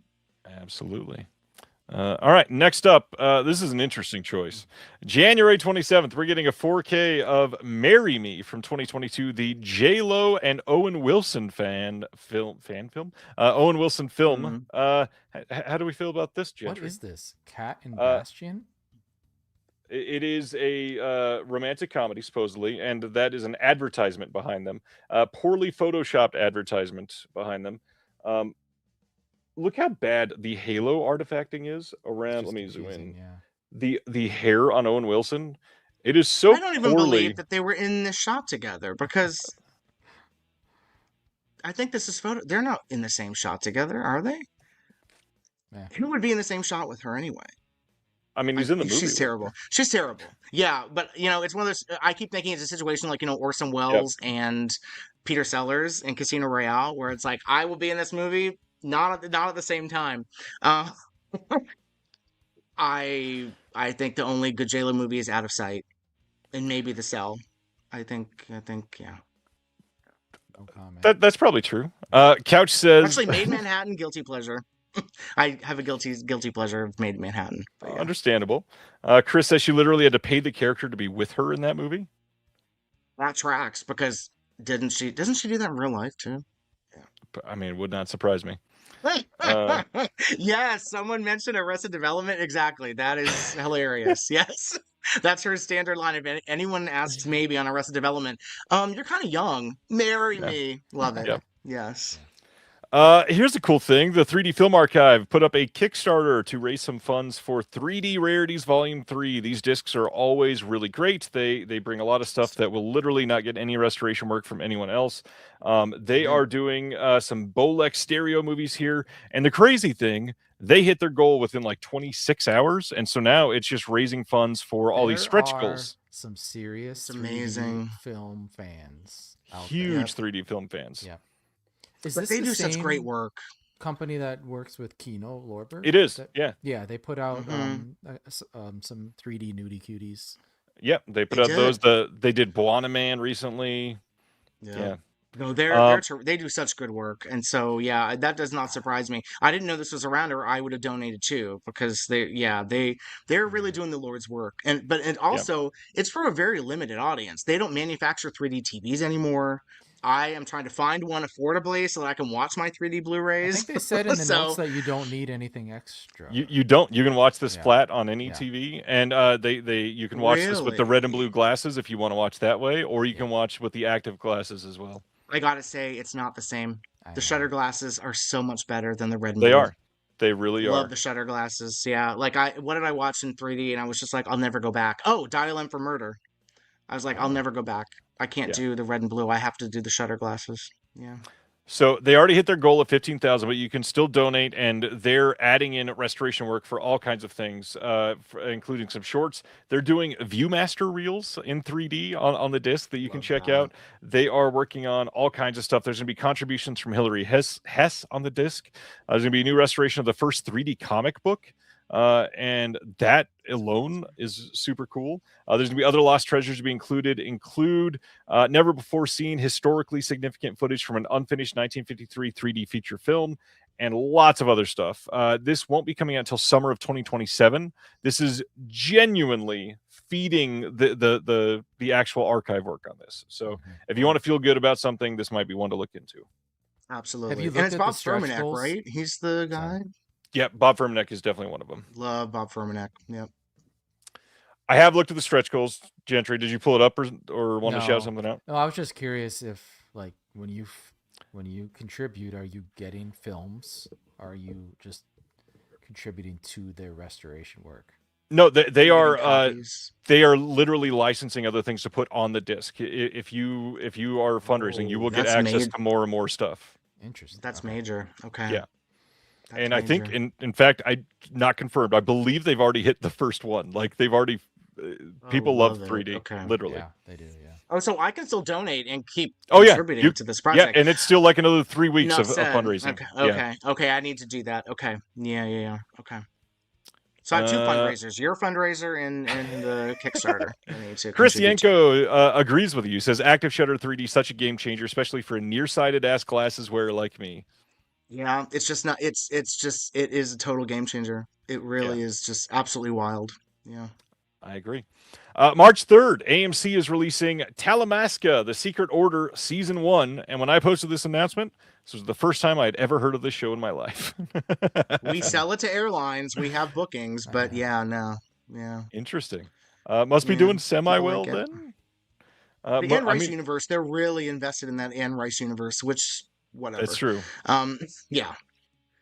And anyways, this one, right. January 20th, we're getting an MGM release of A Matter of Time from 1976.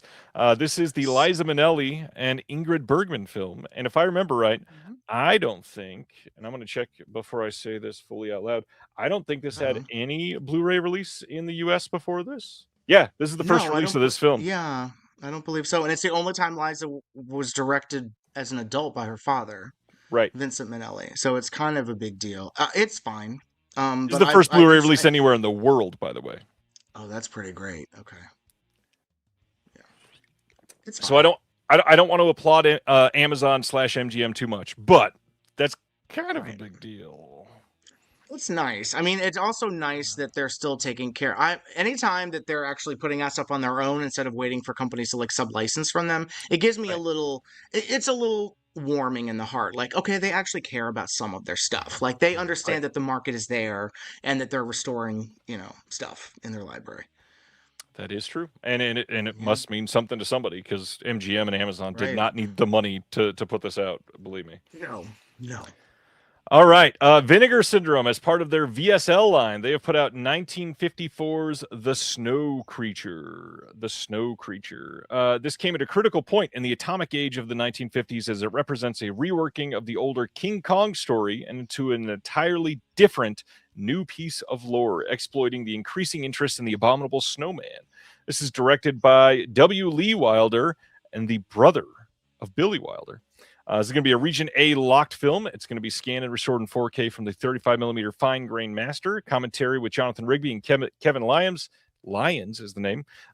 Kim Newman speaks on the movie for 15 minutes. And then we've got an interview with the writer Vincent Brooke on the forgotten legacy of W. Lee Wilder. Are you guys into the monster movies of the 50s? I am. I do. This is garbage. Yeah. But you know what? I love Kim Newman. I love Lyons. I love Rigby. Yeah. The extras might entice me to give this another try. And also, I've only seen garbage versions. And I will say, sometimes a nice restoration will completely transform a movie for you. So maybe I should give this another chance. The last one, I talked about this a few months ago, but A Blade in the Dark, that Vinegar Syndrome released on 4K. I hated that movie. And then that restoration, really? Yeah, I could not stand the old, like, oh my God, I love it. I think it was some downloaded version that was like wrong color timed and it just threw everything off. And then the new 4K came out and I was like, oh, this is actually beautiful. Oh, it's so good. Yeah. I think it's Lamberto Bava's best movie. No, I'm sorry, Demons is better. But yeah, it's great. I still need that 4K. Was it the dubbing too, Ryan? I know the dubbing on Blade in the Dark it's English pretty bad. Is insane. Mm-hmm. Yeah. I mean, also, Italian Andrea films. Occhipinti as a straight guy is never believable. Yeah. Sorry, Andrea. Did I just out you? But yeah. Yeah, there are in 2026. Yeah, he's gay. He's not straight. Yeah. Heard it here first, and now I can't click again. Sorry if I outed you, but yes, he is gay. It's just like Gianbardo Lombardo Radice was gay. They're both gay. Everybody knows that. And Urbano Barberini also is gay. Like a lot of people. Gianni wrote a book about like how he was basically like a rent boy. Like he was. Yeah. Anyway. I believe it.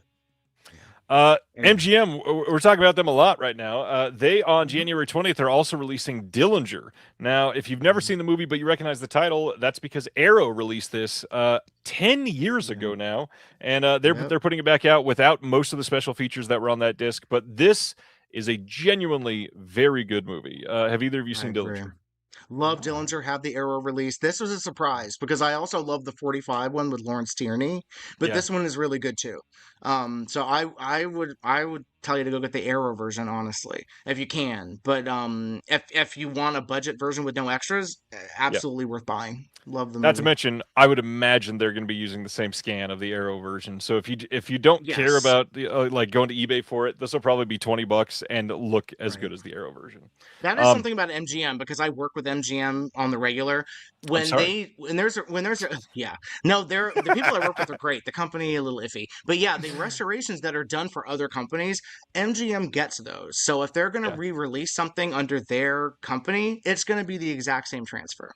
So at least that's, a guarantee. It's a plus.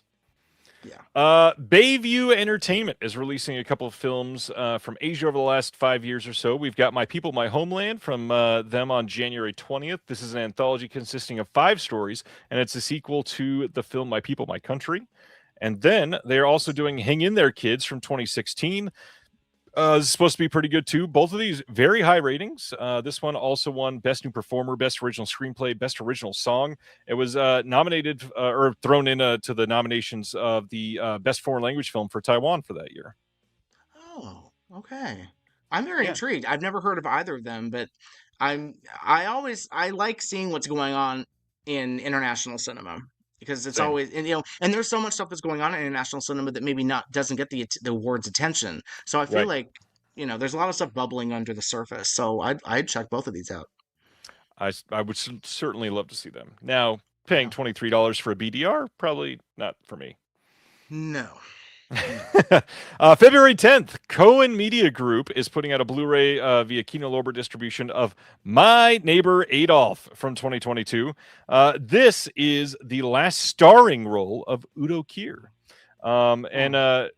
Just keep in mind, Udo Kier was also in a film that just came out last year that is getting a bunch of awards buzz, but this is the last starring role. He is one of the leads here, and this sounds great. It says somewhere in South America, May of 1960, just after Israel's abduction of Adolf Eichmann in Argentina, Polsky, this gentleman plays a lonely and grumpy Holocaust survivor, lives in a remote countryside. He spends his days playing chess and tending his beloved rose bushes. One day, when a mysterious old German man, who is Udo Kier here, he moves in next door, he suspects that this new neighbor is Adolf Hitler himself.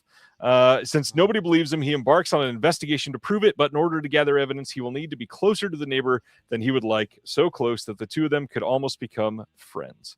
This sounds really fun. Who's the director? It is Leon Prudovsky. What else has he done? Anything you Prudovsky. I do not know. Okay. Interesting. Yeah. Looks good. David Heyman and Udo Kier. Sounds good. Both are great. Could be. Yeah. I'm not that intrigued. Cohen is also... They don't have the best taste in movies that they get. I will put it that way. So... I don't know. But I love Udo. Who doesn't love Udo? So, Yeah. That's the main reason that I'm saying it's fun. Yeah. Watching Udo still be amazing all this years later is kind of crazy. Right. And his last starring role, I think I should probably see it. Yeah. All right, next, Palestine 36 from 2025 is getting Blu-ray release over and a DVD over in the UK from Curzon on February 2nd. This says in 1936, as a Palestinian village's revolt against British colonial rule, Yusuf navigates between Jerusalem and his rural home amidst escalating unrest and a pivotal moment for the British Empire. There's some interviews and a trailer. Curzon, check it out if you like the spine to be going the wrong way. Yeah, I don't know what that's about, but I definitely have to see this. I've heard so much good stuff about this. Yeah, it's supposed to be great. Jeremy Irons, Jeremy Irons, yeah. Dudes. Well, Liam Cunningham, that makes total sense. He's in it. He is very 10 toes down for Palestine, which is another reason I love him. So yeah. Next, the new issue of the magazine. Showed this one earlier. This is a post-apocalyptic themed issue. But the big thing, which we kind of buried the lead on the cover, but I'll tell everybody here, we got an exclusive interview here with Danielle Harris, the Danielle Harris in the magazine. Check it out. Let's talk about this trash. March 31st. Kino, as part of their Kino cult line, is releasing the Sexploiters and Raw Love from 1965. And you might recognize this because this is a Something Weird video title with Kino Lorber. We have an audio commentary. Something Weird guy right there. See him? Let's zoom in there. Audio commentary. Something Weird guy. Yeah. Very nice. By you two gents. On both movies. Both movies. How'd that come about? Yep. Lisa is amazing. Our Queen Lisa. Queen Lisa knew that we'd be doing the podcast and we'd been doing really deep dives. So I think when you're able to talk about a movie, she knew that I love June Roberts, and June Roberts is in the Sexploiters, right? No. Okay. No.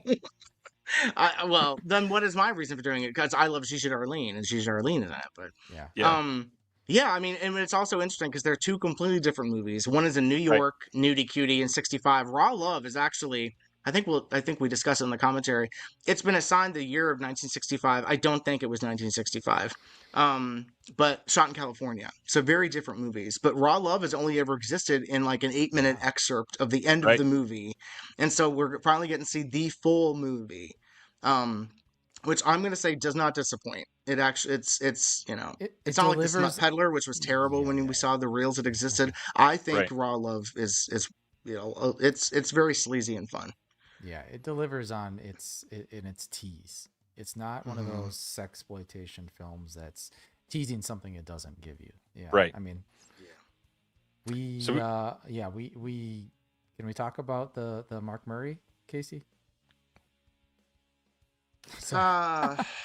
Okay. Well, there might be some additional unannounced material on the disc that's currently being worked on, potentially as additions. Yeah, I don't think it's our place because we're not Kino.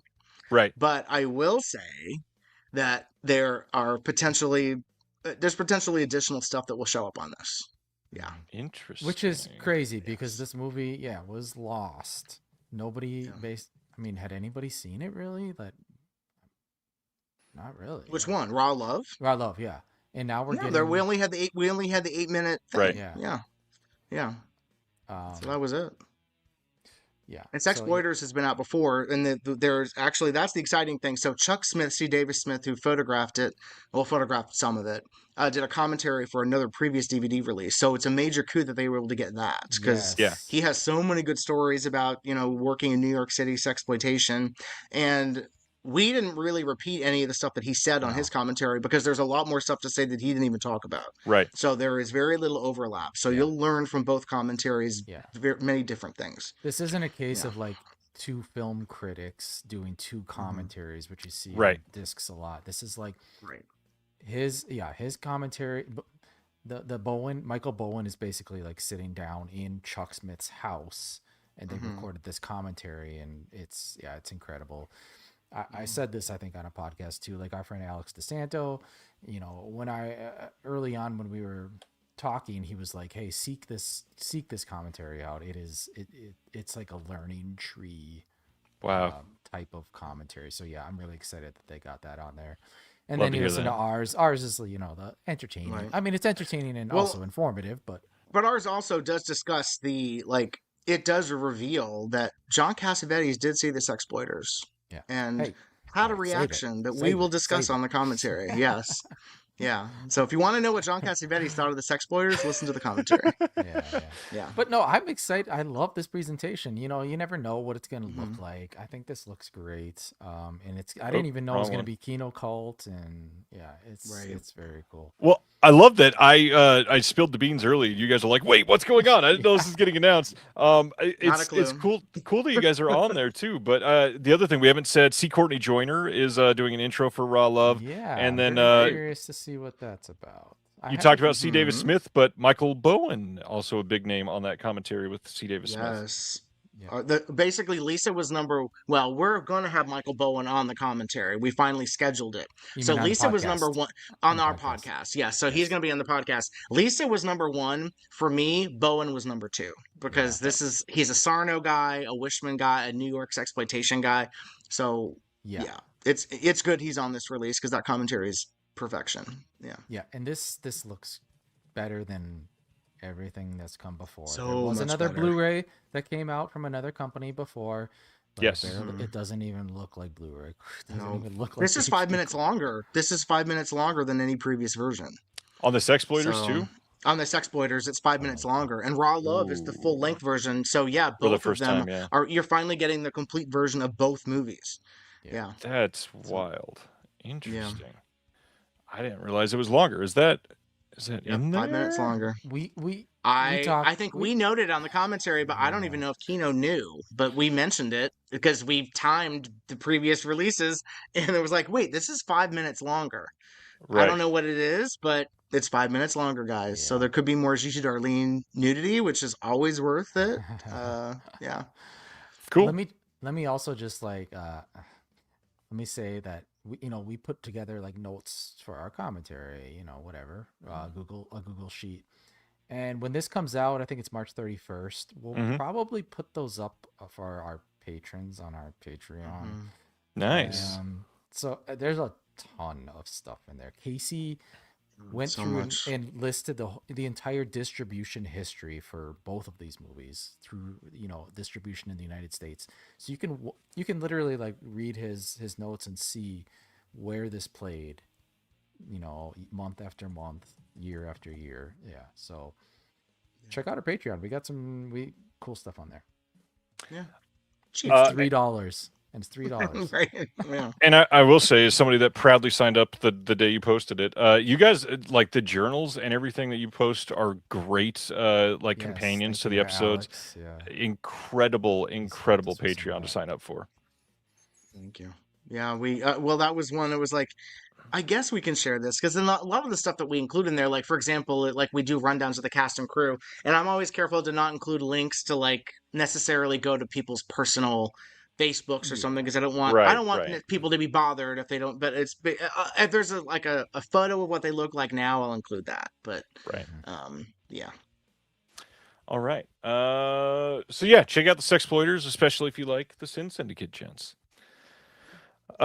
Next, in late January, Refuse Films over in the UK is releasing 2 films that they have released previously, and that is Eating Miss Campbell and My Bloody Banjo. And I don't know how to talk about this. This is such a weird choice here. They are calling this a new bootleg sublabel, which if I'm running a distribution company, I don't want the word bootleg associated with the company. No. The other thing, there is also, but you know what? I think maybe the word they're looking for is underground. Yes, that would have made a lot more sense. The other thing is they're calling this sublabel disc rot. If I'm putting out discs, I don't want the word rot associated with my people. Well, it worked for Vinegar Syndrome. What most filmmakers, when Vinegar Syndrome contacts them, they hate the name. Right. Because that's the ultimate goal that you don't want for your film elements. You don't want Vinegar Syndrome. Of course. So I feel like that's maybe kind of a reference to that. Where it's like disc rot, what a nightmare. Yeah. So they're saying this is created to showcase shot-on-video movies, underground obscurities, and physical media premieres that are being exclusively printed at 666 copies, because, of course, got to be edgy. Good word choice there, Gentry. We both went there at the same time.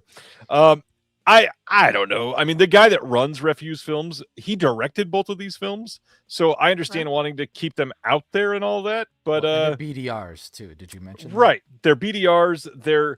He's printing the sleeve on this on literally photocopied paper. It's an attempt to make them very cheap, which I like in a way. And I'm all about that. It's giving, this is going to age me because people don't do this anymore.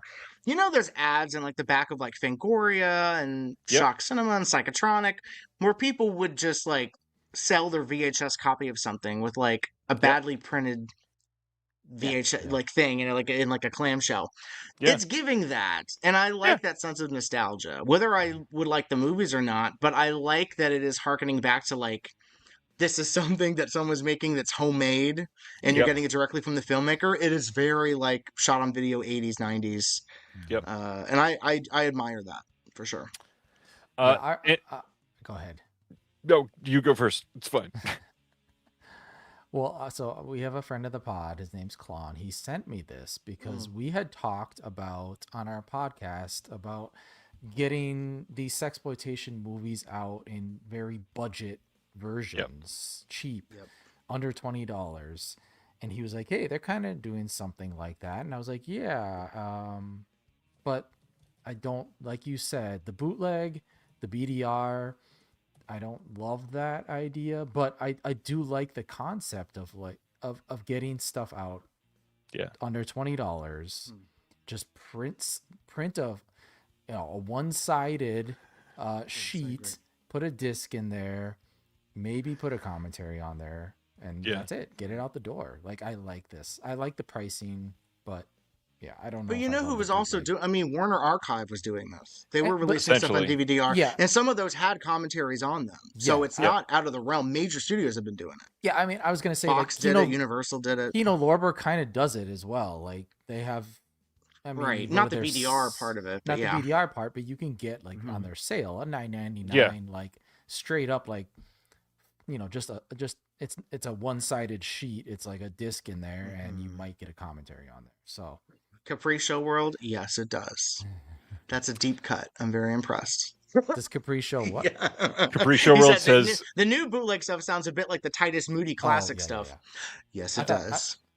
Yes, it does. I remember. I love this. Brendan says, I'm going to start a steelbook label and call it Massive Dents. Yeah. Love it. Love it. Let's start a bunch of companies that have like names that will trigger people.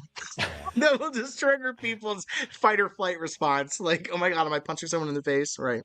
Arrow's going to start a side label called Replacement Program. So the other thing, yes, they would. the other thing that I didn't know you could be so shady, Ryan. Wow. Oh, I can. Refuse is also saying some lessons. Refuse is saying that they're envisioning this as a bi-monthly release line, so that they are going to put out quite a bit more of these, because they've only, as through their like Refuse films, they've only released like 8 things total in a couple of years. So this seems like there might be quite a bit more. I'd be curious to watch it because I don't know. I have a feeling like this stuff will do good.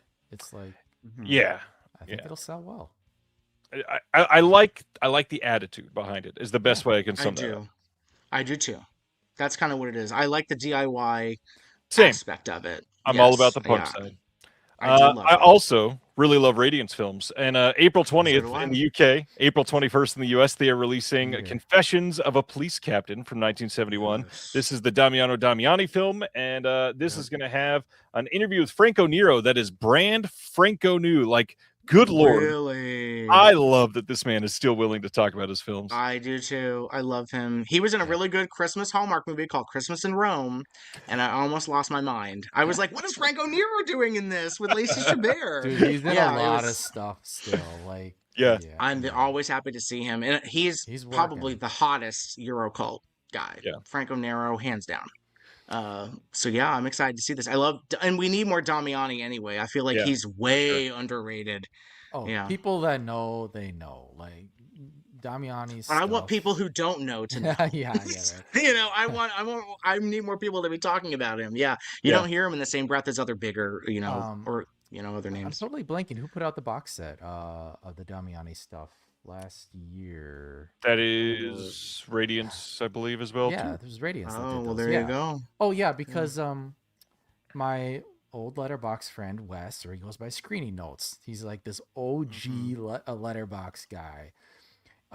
He was the guy that basically, when people were just writing like pithy one sentence reviews, he was out there in the early days writing like long reviews. And then he had a kid and he's kind of like disappeared, but he had a essay. He wrote a book about Italian crime films. Yeah. He self-published, and he also had an essay in one of the early Radiance versions. So yeah, I looked at this and I was hoping to see his name, but it wasn't there. Anyways. Damn. So they also have a new. Oh, good. Well, one of the comments. Dude was married to Vanessa Redgrave. They are still married. They remarried. They separated and they are still married. Yeah. So yeah, gorgeous couple. Maybe the most gorgeous couple that's ever existed. Yeah. Not only Franco Nero, they also have a brand new interview with Michelle Gamino on this. They've got an interview with the editor, Antonio Siciliano. Lovely John comes on to talk about the score on this, and then there's a booklet with new writing by Mark Scheel and an archival interview with Damiani. Lovely John, is that what you're going to comment on, Gentry? Yeah, I was going to comment like if it's under an hour, I'll be surprised. His breakdowns are so long. I love them. Very detailed, yeah. Yeah. He's great. Next one from them. This is same dates, April 20th in the UK, April 21st in North America. Romancing in Thin Air. This is a Johnny Toe film from 2012. Love that they're doing this.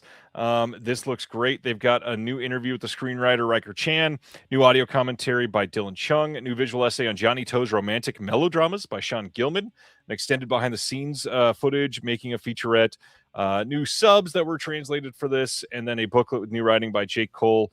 Yeah, Radiance's entire slate is great. Good variety, yeah. They're so good, and it's interesting because like they're one of these companies that I'm always surprised at what they're announcing because they really they're like Severin and they do a little bit of everything. Yep. And you just never know what they're going to pull out of the hat. But something else I also love on Letterboxd, they have a list that they publish, I think, every year, titles that we wanted to get and couldn't. And they tried to get Cholet. Couldn't get Cholet. And I'm like, I don't know what the problem is. There was a nice restored version of this. But the fact that they keep getting these amazing movies, it kind of softens the blow of stuff they can't get. Because like this is incredible. The best part of that Letterboxd list is they put why they couldn't get them. They put what was the issue, and some cases like, but we'll keep trying, which is always encouraging. I love the transparency. I honestly wish more companies would do that. Same. Agreed. Yeah. Next up, this is only the second Pedro Almodovar film to come to 4K.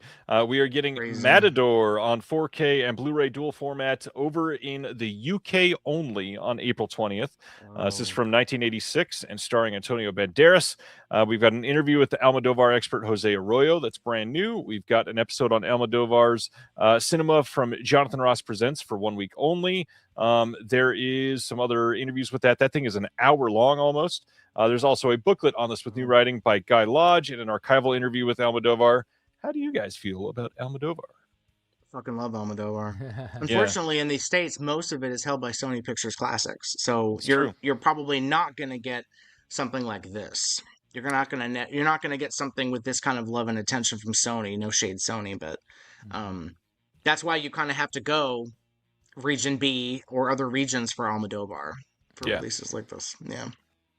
Yeah, I've been meaning to do I'm gonna do a Almodovar like deep dive one of these days because I feel like there's a line you can draw from Franco to Almodovar, so I want to make that connection. But also, if you're a fan of like classic Hollywood, like you are, like pre-code stuff or anything studio era, like he is able to take those and weave them into contemporary stories really beautifully. He's a master. He's somebody whose films even now I get really excited when something new is coming out. One of very few directors I still feel that way about. So I didn't hear this. KN5150 is saying Umbrella also releasing this on 4K soon. So may want to keep an eye on that if you are an Umbrella fan. Well, that's for Australia. Well, yes, but you can buy it worldwide. Just like this is for the UK. Be better. Yeah, extras might be better. Or you need both. Honestly, sometimes that's true. Are you basing your orders on the distance to the U.S.? Maybe worry about the tariffs and how much the import fees are. Gentry's got a map out going, 1,700 miles. This one is 500 miles. Cut down on the carbon footprint, guys. Jeez. That's okay. Way to show us up. Thanks, Gentry. Next up, one that got a lot of people excited. April 20th in the UK only. They are putting out Time to Play. This is going to be a box set of films by Jacques Roger. This is going to include, I think it's 5 films. restorations. 4K restorations of a couple of them, 2K restorations of the other 3. There's also 2K restorations of a bunch of short films on here, and these are longer than many short films that people are familiar with, like almost 30 minutes for a couple of them. This box set looks great. Either of you into Jacques Roger? I am so unfamiliar. No, but anytime there's a box set, I feel like it's my signal that I should be aware. And so it immediately rises on my radar. I'm like, well, if this is a collection, that means that I can kind of watch everything, or a nice collection of stuff by one filmmaker, and kind of get a good sense of what they are. Exactly. Yeah. Lots of stuff here. We got archival interviews, lots of new interviews, it looks like. And then, of course, there's a booklet. This one is 80 pages with new writing by Caitlin Quinlan, plus writing by and interviews with Roger. Plus, they're saying even more features to be confirmed later. So, yeah, if you're into Roger, this is going to be an impressive box set. And the last thing, as part of their transmission line, they're putting out Highway to Hell on Blu-ray over in the UK. This is coming on April 20th. I love, first of all, the look of this cover that they chose on this. It's great. This one is going to have a new audio commentary by Kim Newman and Sean Hogan on this. All kinds of archival interviews, stuff that's been on the previous US releases of this film. And then a booklet with original storyboards, archival correspondence, and new writing from Sean McGeady. Tell us about Highway to Hell, either of you. Anybody excited for it? I just know it's I love this movie. Dutch horror movie. I haven't seen it. No, it's not. He's Dutch. The director's Dutch. The director's Dutch. It's an American movie. It's an American production, yeah. Right. All right. It's Ate. It's the guy who did Drop Dead Fred. He did this first. Yeah. This is great. So my little tidbit is I sell just an MGM title. So my company represents MGM in the airline space. We randomly had Turkish Airlines interested in booking this. And they're the only person that's ever booked this title to be shown on an airline, Highway to Hell. And they didn't really need that many edits to it. They left Gilbert Gottfried as Hitler in the movie. They didn't have to cut him out. But so I love this movie. I think it's so much fun. It has really good visual style, and it's just it has a really good sense of like camp humor. Yeah, it's a lot of fun. I think everybody tuning in tonight is quite honored to be able to be here for the Turkish Airlines trivia. That's amazing. I'm always shocked at what they order. They really dig deep. Like they dig deep into the catalog. Like, well, I remember what the programmer's like, I remember watching this when I was a kid, so maybe I'll book this. And I'm like, well, we have it. Go ahead. We have an HD master. You can have it in HD if you want. So yeah. Wild. Yeah. Let's go to Shout Studios. You can't see this because Instagram is fucking weird, and I don't know why it's doing this. But a couple of these titles, it's just randomly not going to show up. So let's talk about The Devil's Advocate coming on 4K. This is coming on March 10th on dual format 4K Blu-ray. It's got some archival extras. It's got an audio commentary with the director, and that is it. Some deleted scenes, trailer stuff thrown in, but nothing new. And they're calling this a collector's edition, and that is a very odd choice. Well, that's not new. That was in the DVD age, a collector's edition where we had a trailer. Yep. No Heather Matarazzo interview? No Matarazzo, sadly. Damn. She's in the opening scene. Continuing the trend, March 31st, they're doing a 4K Blu-ray of Outbreak from 1995, and the special features on this are a 4K transfer, and that's it. No trailer, no commentary from the old release, nothing.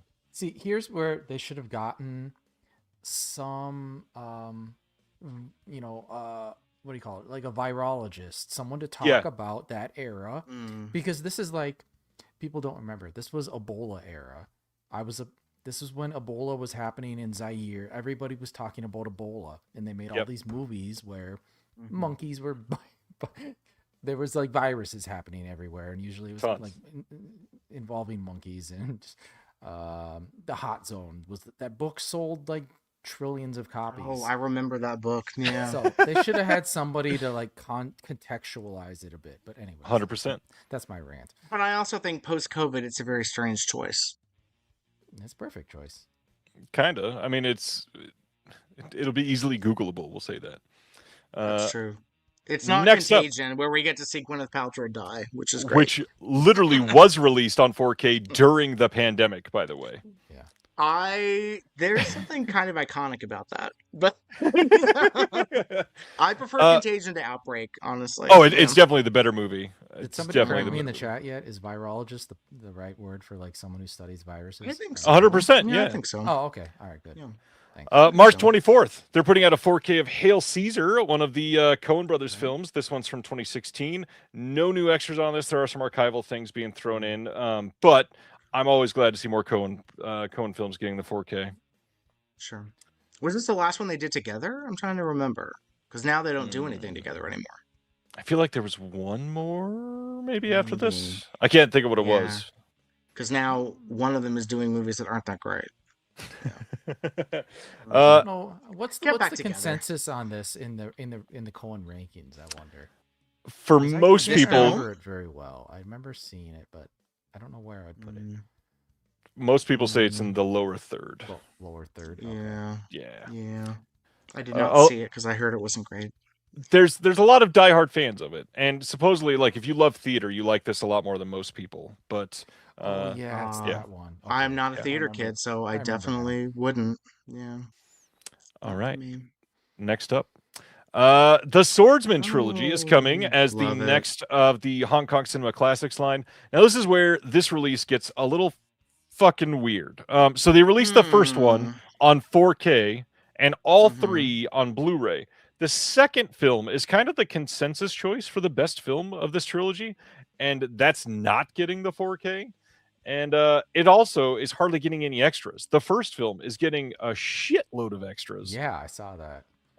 And then they just kind of tack on a couple for the others. This is such an interesting choice here.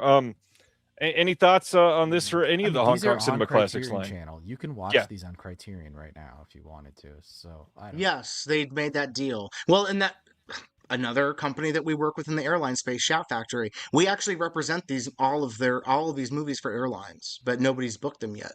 But as I understand it, they were doing, because contractually they were doing transfers piecemeal, because the studio Golden Princess would only let them transfer like one at a time. They couldn't do them en masse. So that still doesn't make any sense. What this weird situation with these? I don't know what the reasoning is for that. Now my question is: are the subtitles fucked or not on this? I mean, it sounds supposedly they're fucked on most of the Hong Kong Cinema Classics titles. I am very bummed about that. So basically, we're waiting for this to come out in another region, like Hard Boiled and The Killer came out in Australia from somebody else, where the subtitles were different. Every single one of the Shout releases is getting an Arrow release, and they are doing new subtitles on the Arrow releases. Okay, so I need to stick with the new subtitles, because the subtitles through Shout, I spot checked a few on the Criterion channel. Yeah, I didn't know about that until you mentioned it on your show with Dakota and Chris, and I was like, that explains so much, because it just does not flow. It does not flow for English speakers. So, yeah. The other thing too. Oh, go ahead, Gentry. I was just gonna say I hate to pile on them, but yeah, generally, if you can get this if this is coming out from Arrow, just wait for Arrow. Yeah, I think I'm gonna do that. Not only that, like if they are piecemealing the restorations, what if in 9 months? What if Shout is able to do a 4K on the second and third, a 4K restoration on part 2 and 3, and Arrow says, "Well, we'll just wait until you're done with those, and then we can put out the whole trilogy on 4K." Yes, that's possible, right? Well, that's kind of like Chinese Ghost Story. Those all came out in regular Blu-ray. Who knows if those are going to come out in 4K from somebody else? Because they have the same quality of materials as the stuff they're using for 4K. So I don't know why those were Blu-ray only. But yeah, Imprint is doing. I don't know if Imprint is doing all of the Golden Princess titles, but they're doing many of them, especially the big ones. And then Carlotta is doing them in France, and then Legend is doing them in Italy too.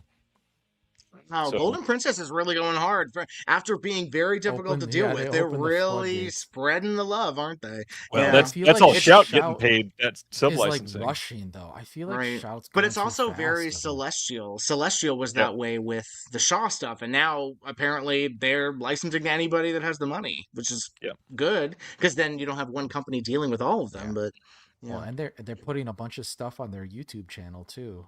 Celestial. Oh.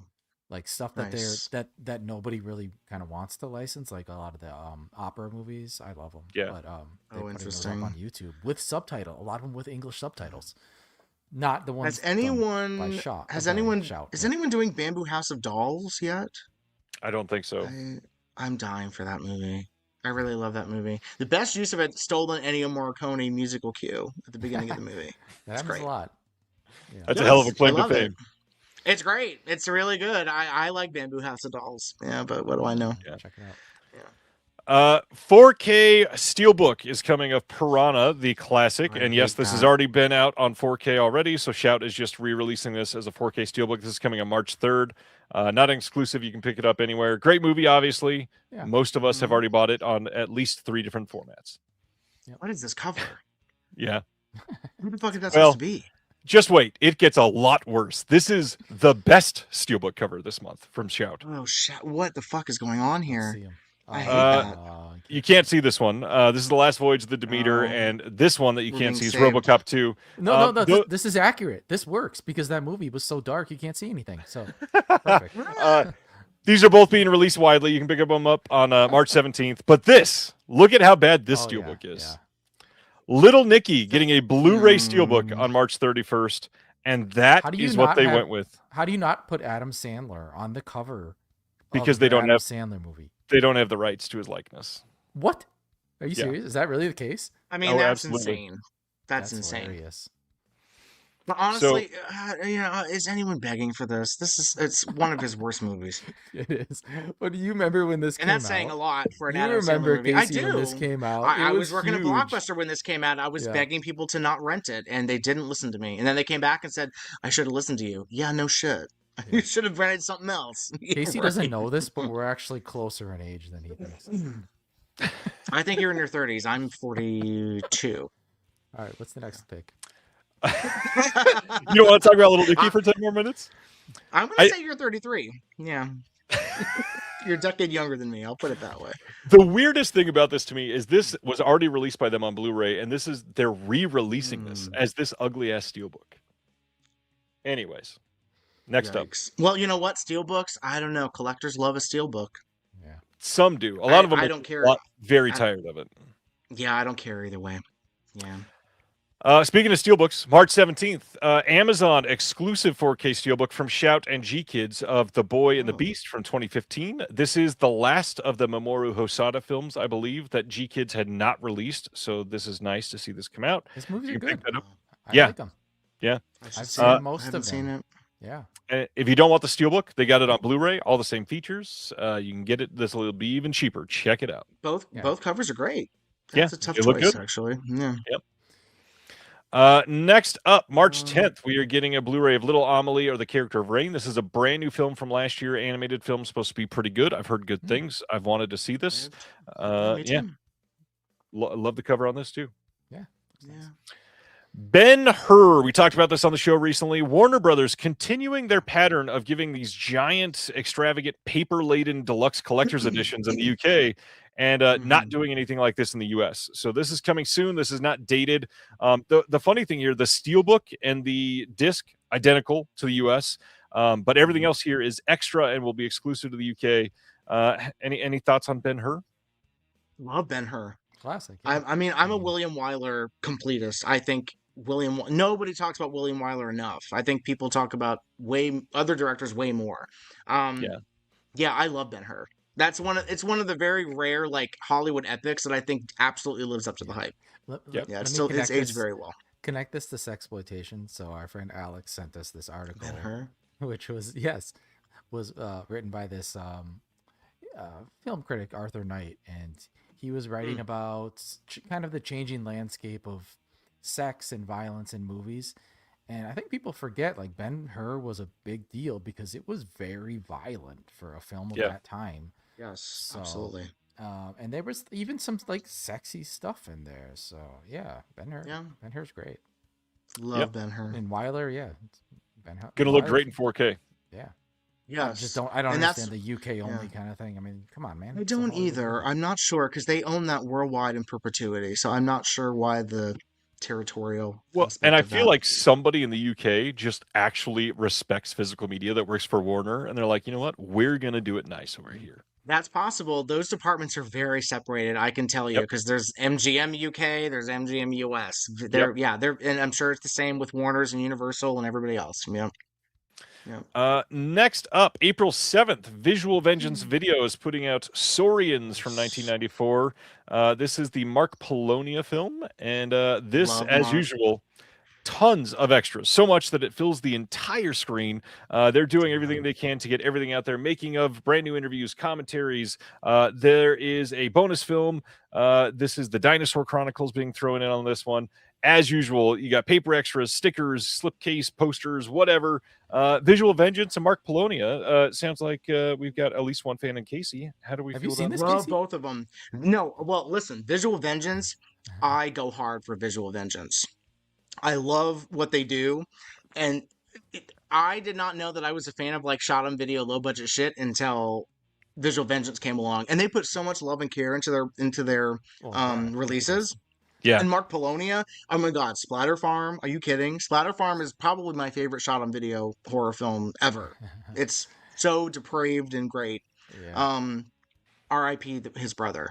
But yeah, no, I'm excited. I didn't know he was doing a new movie, so I am fully on board for this. Yeah. Yeah. I looked this up when you posted it, and there's some pretty good reviews. People say this is like for the budget that he made this on, like it's pretty good. Yeah. And that's what not year did this? What year did he do this? 94. 94. Oh, so it's not new. Well, so I'm not not new. aware of it. It's Jurassic Exploitation. Yeah, literally Yes. came out the same year. Yeah. I love Mark Polonia. Fantastic. Visual Vengeance also riding hard with 1998's Vampire Time Travelers. This is coming on April 21st, and the Rick Melton cover here is supposedly quite exaggerating what you'll find in this film. Not a lot of the butts That's visible like exploitation, that. baby. That's exploitation. Yep. Specifically Rick Melton, that's for sure. Yeah. So this has the bonus film I Know What You Did in English Class from 2000, and as usual, like we just talked about, tons of extras here. There's shorts, there's interviews, there's commentaries, there's VHS sticker sheets, tons and tons of stuff. Supposedly, this is a fun movie too. How much is he selling these for? Literally on release, like $22.99. Yeah, that's crazy. They're so well priced, and I mean. Yeah. So funny story. I became familiar with Visual Vengeance because there's a gay bar here in New York called Rock Bar where my friend Como White is a horror drag queen and hosts a horror trivia. So Visual Vengeance actually was a sponsor for several of the trivias, and I won. Brag. So some of the prizes were Visual Vengeance Blu-rays. I was like, okay, let's see what this is. Let's see what this is. I was sold. I was just like, I got Bloody Muscle, Bodybuilder from Hell. That's a good one. Yes, I got the one with Linnea Quigley. What is it? The Preacher one. Yep. Yeah, so I was just, and the packages were gorgeous. They had so much stuff in them, and I was just like, this is a great company. And they took a break for a little while. Something was going on where they were kind of inactive for a little while. So I'm so glad they're back with like 2 releases. I am fully on board. Love Visual Vengeance. They have a lot of stuff that they are working on and have like I believe they had their first box set getting announced soon. There's a lot of stuff coming from them still. I love them. And they do screenings in Brooklyn, which I need to go to. They do, yeah. We should tell Dakota and Chris to reach out to them and try to get some pink shot on video stuff released. I agree, actually. They would be the right people for that. Be perfect. Why did I never think of that before? That's a good point. Yes. All right. Yeah. Next up, the next Vinegar Syndrome title is part of the Cinematograph line, and it is Married to the Mob from 1988. This is a Jonathan Demme film. That was a weird way to pronounce that. They also, like we talked about earlier with the stickers, had a bundle with the There's No Going Back book, and this sold out pretty much immediately as well. Kind of crazy. Pairings. I love it when they do that. Yeah, I do too. I think it's a better package deal. First off, the extras on this. New commentary with Matthew Modine, moderated by Justin Liberty. New commentary with Sean Fennessy. I know a few people are going to be happy with that, and many others who will be... I haven't heard from Sean Fennessy in a while. Some other people are going to be a lot less happy with that. Well. New interview with Matthew Modine. Go ahead. Nah, He was he's just what? my music dude. He's my music dude from Pitchfork from back in the day. Nice. Mhm. New interview with Paul Lazar, new interview with the producer, Edward Saxon, new interview with the writers, Barry Strugutz and Mark R. Burns, new interview with the storyboard artist, John Dahl, new video essay by Chris O'Neill, 2022 episode of the Wrong Reel podcast with James Hancock and Matthew Modine's longtime producing partner, Adam Rakoff. So, yeah, lots of stuff coming on the disc, but the interesting thing here, this is the second title that Cinematograph has upgraded to 4K after Fun City Editions had just fairly recently put out a film. And a lot of people taking notice of that. So not only are they blending the feelings behind the movies, they're literally taking the exact same film and putting them out twice. Yeah, they did that with Breathless, right? Yep. Yeah. I'm gonna say this. So these are both Breathless and Mirror to the Mob are both MGM titles. Yep. MGM licenses are typically 5 years or less. So if Fun City's edition license ran out, this is a way to keep this movie in print. So do you like the movie? It's back in print. There's nothing more to it. I feel like there's a lot of people being shady about this. It's bringing it back in print. I think it's fine. I feel like the people that are upset are kind of like, well, I have this out of print thing and now it's not worth anything. Yeah, sorry. Not only this that, is also a really nice upgrade. You the know, Fun City release of it did not look very good. It was one of the worst looking Blu-rays from Fun City, and now this 4K will be quite a bit better looking, guaranteed. Which is crazy to me because I know the guy. There's the guy at MGM who's in charge of these restorations and the quality control is Scott Grossman. You'll see his name on all sorts of stuff, and I deal with him peripherally. But he is really good at quality control. So I'm very surprised that the Fun City edition didn't look that good. Well, it was from an IP, and the IP was not in great shape. Interesting. Well, I definitely am getting this. I love this movie. It's a great movie. Yeah. And yeah, I'm happy to upgrade. I think it's also I think it's underrated. I think it's something where like you would think it's a very different movie based on like the artwork, very much like Demi Something Wild. Do you think it's a completely different kind of movie and it's not that movie? Right. Well, so and yeah, not to I'm mention, excited about this. We haven't said yet. Amazing cast in this movie. Matthew Modine, incredible. Alec Baldwin, Michelle Pfeiffer, of course, Dean Stockwell, Dean Stockwell's second film we talked about tonight. Oliver Platt also in this, Charles Napier. So yeah, good movie. Good movie. Opening scene, a brief cameo by adult film superstar Marlene Willoughby as the wife of the guy killed on the train. Yep. Which I love seeing. Love Marlene Willoughby. Yeah. Nice. Media Blasters, a company we've not talked about in a few months. Q1 of this year, they are putting out a 4K release and a Blu-ray release of Garo Taiga Elite Edition from 2025. This is a theatrical prequel film commemorating the 20th anniversary of the Garo franchise. This is supposedly a precursor of a lot of films from this franchise may be coming from Media Blaster, so keep an eye out on that. Direct sales of this will be available for a limited time, and you've got two different releases. Like I said, the 4K release, the Blu-ray release. There's going to be some supplemental materials, including an audio commentary, new video content, and a printed booklet produced by Matt Burkett and the team behind the Kamen Rider extras that people seem to love last time. Plus, there's a folded poster all in this slipcase. And Media Blasters kind of just quietly chugging along. They've been here for a long time and always do pretty good work. That's where I started doing DVD extras with Media Blasters. When they did the porno line, I did my first commentaries and interviews with them. William Hellfire, shout out. I wouldn't be doing any of this if it wasn't for William Hellfire. Amazing. So, yeah. All right. Coming right along. Let's go down under. We just talked about Umbrella a minute ago. Blu-ray in Australia coming on April 8th of the Shadow Wars, the elusive Kinji Fukasaku collection. This is going to include 3 films. We've got Cops vs. Thugs, Cross the Rubicon, and Hokuriku Proxy War.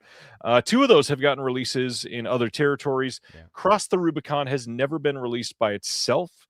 So to me, this is not a guarantee, obviously, but I would not be surprised to see Cross the Rubicon in the next year from like Film Movement here in the US or Eureka in the UK or somebody else that does these kind of films from Fukasaku, because he's gotten a lot of love through the years, and Arrow would definitely fit that bill.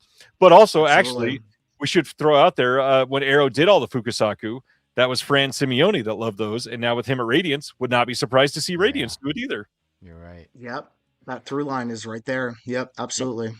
So we got new extras on here, including commentaries with Jasper Sharp. We've got some new visual essays and interviews and all that stuff thrown in here. Some discussions. Jasper, what are you doing here, Jasper? You Jasper, should be working on the I pink know. line. And Tom Mess, who's terrific. and Tom Yeah, Mess. Tom I was Mess is about to on throw there that out too. there. Yeah, I love him. So yeah, this looks like a really solid release if you're into Fukasaku, and if you aren't, you probably have not seen Fukasaku yet, because pretty much everybody is, because he is incredible. Yeah, I've only seen Cops versus Thugs in here, but I love that, and so yeah, this is a no-brainer for me for sure. Yep, I definitely want to check this out. Not to mention, Umbrella's kind of been killing it lately. They do great stuff. I don't own enough Umbrella. I feel like I'm sleeping on them. So yeah, I need to get on that in 26. Well, one thing that you might want to jump on then, April 22nd, they're releasing a set of Universal Horror Monsters and Curiosities covering 1923 to 1960 with 45 films coming in this box set. Now, here's the hard part. There are no on-disc extras here, and I know a lot of people are not real happy about that, but there is a 100-plus page hardback book that's going to be in this, including pieces from Alexander Heller Nicholas and Jake from over at Steelbook There Obsessed. are so many books about Universal Horror. It's true. It's true. Yep. Sorry, I just don't know what new are they going to bring to the table for this. I'm curious. Yeah. We'll see. I don't know. Yeah, I'm the definitely big thing, intrigued, but a lot of these have been on Blu-ray before, but having them in a nice package, look how gorgeous that looks, though. not just a lot of these. I believe all of these have been on Blu-ray before. Yes. But the big secret here is this is coming out in Australia, and in Australia, 31 of these had never been on Blu-ray before. Yeah. So for Australia, this is huge. Yeah. Okay. Interesting. Yeah, it's not for us. That's okay. It's okay. I'm okay with that. And it can be for you if you don't have a lot of them. It could be perfect. So yes, I mean it's a gorgeous package. You know, it looks great. I'm not. Yeah, even if it's not for me, I will say brava, because look, that's a gorgeously put together package. Yeah, it does look nice. Pick the ones you like the most and get them on 4K from the Universal. From Universal themselves. Yeah, that's true. And also, it's not advertised, but shout out to Aaron Pinn for anybody who's been following physical media on YouTube for a while. He's also involved in the booklet on this as well. Nice. Next up, District 13, a 2-film collection from 2004 to 2009, is coming out on April 8th as well from them. This is from writer-producer Luc Besson. He did not direct these, but it's one of the most influential action duologies of its era, 2 films that redefine stunt work for a new generation. We have new commentary with the journalist David Michael Brown, new pieces on here, new interviews, select scene commentary, all kinds of stuff, new making of on the sequel, and even more. I had never seen these. Have you guys seen either of these? No, but I've heard of them. I've heard this is great if you were into the parkour scene. And I'm very curious to see the stunt work in this. Yeah. That makes sense. I do love good stunt work. Yes. Yeah. So. Next up, on April 8th, they're also doing Naked Weapon from 2002, a film that I have been wanting to see for quite some time. Same, yeah. I remember that cover art with those 2 of them, and the military thing. But it's on my list, yeah. That one. Yes, there's the that cover I art know. for you. We had that at Blockbuster. Didn't rent that well. This one's going to have a 48-page book with writing by friend of the show, Michelle Kisner, and David Michael Brown on this one as well. Art cards and all that stuff that Umbrella always does. There's also a new double-edged sword critic and historian, Alexander Heller Nicholas, speaking on girl power and Naked Weapon, making of and some archival extras, some interviews and all that other stuff thrown in. This looks like a fun release. I'd watch it. Listen, if it's women kicking ass, I'm there. Yes, give me women kicking ass exclusively. Yeah. And next on April 8th, they're also doing Tell No One from 2006. Have you guys seen this one? Yes, great movie. I haven't seen it since it came out, but yes, love that. Yeah, I had heard it was great. No. It's a French thriller, really 2006. We are going to get a new commentary by Travis Woods.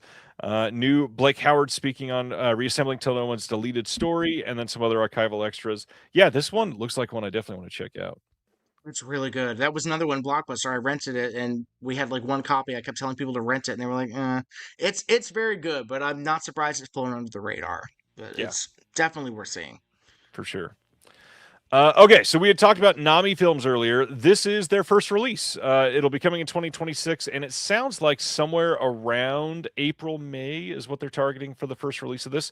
And it is Kamome Diner. This is from 2006, and it's about a Japanese woman who opens a small, unassuming diner in Helsinki, quietly serving familiar Japanese dishes in a foreign land.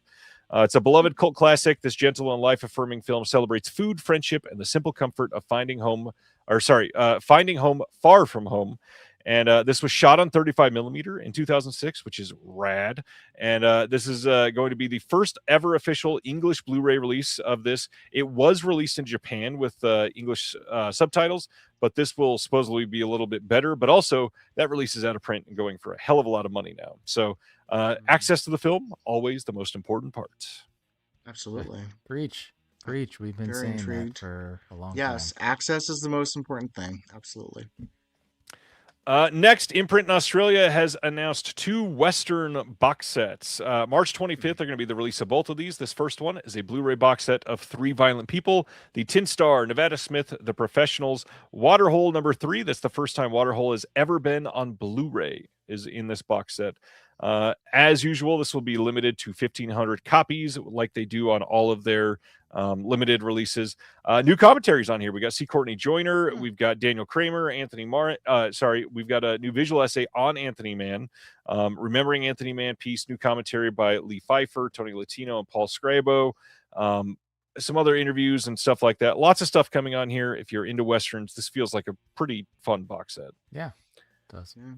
And Anthony then Mann, I'm there. Yeah. Sure. Anthony Mann's great eye. To go with it though, Lonesome Dove, or sorry, not Lonesome Dove. That's the other one. Magnificent Seven box set coming out the same day. We've got the first one on 4K and all of the other related films on Blu-ray. Return of the Seven, Guns of the Magnificent Seven, The Magnificent Seven Ride, all coming out on the same day. And the only hard part here is all of these have been released in the U.S. on a region-free Blu-ray, and you can get all of those films for a grand total of like $34. And this box set is definitely going to cost. Did Kino put those out? I forgot. No, Shout did the first film in 4K, and then the box set. I think that's even just a studio box set. It might be Paramount or MGM. I can't remember which one owns it. It has to be MGM, yeah, because they're all MGM, yeah. Right. And then new commentaries and stuff on here. So that's, if you're into extras, that's the way to go. Because this will be great. Yeah. All right. Next up, Eureka posted some announcements today. March 16th, they're putting out a Blu-ray in their Masters of Cinema collection of The Devil's Hand from 1943. This one sounds pretty good. We've got a distinctly French twist on the likes of Faust and The Monkey's Paw. This will have a 1080p presentation from a restoration by Gaumont. We've got optional subs on here, of course, and then a new commentary by James Oliver, new visual essay by Sam Deegan, archival documentary on continental films and French cinema under German occupation. This looks like a fun the release. Cover is too modern. I don't. I agree. I didn't know this was in the 40s. Yeah, it does not scream 1943. I thought it was a 1961 version, and I was like, pass. But I didn't know that apparently the 61 version is a remake of this, because that's the same story. I hate the 61 version. Yeah, 61 version is terrible. But I'm intrigued by this. Yeah. And then to go with that, sorry, were you going to say something, Gentry? No, okay. 1963, speaking of 63, they're putting out Cruel Tale of Bushido. This is going to be out on March 24th in North America, not in the UK. Eureka doing a US-only release on this one, which tells me somebody else has probably signed it in the UK, which means, honestly, this could go 88 films, this could go Arrow, this could go Radiance, and all three would make a whole lot of sense. Mm-hmm. Yes, yeah, that's true. God, who knows? I don't know who the studio is for this, so that kind of. I believe it's Toei. Oh, yeah. Radiance is doing a lot of Toei. Yep. So it's possible. Yes, they Radiance. Are. Yeah. This one we get a book with new writing by Haley Scanlon, who's always pretty great. We got a new interview with Tony Raines. There's going to be new subs that are brand new subtitles for this. New visual essay on Cruel Tale of Bushido and Japanese History by Jonathan Clements. And I think I need this one. This sounds pretty great. When Tony Raines shows up, then you know it's a big deal. So, yeah, I'm more curious now that his name is involved. Yeah. Yeah. He's great. I would agree. Yeah. And then to round out the month from Eureka, on March 16th on Blu-ray in the UK only, they are doing The Invincible 8 from 1971. This is a low-way film. Yes, And low way. more low-way. This will have new commentary by Frank Jang and Michael Wirth. Frank Jang doing one of his 84 commentaries this month. We got a new appreciation of this film by Wayne Wong, author of Martial Arts Ecology.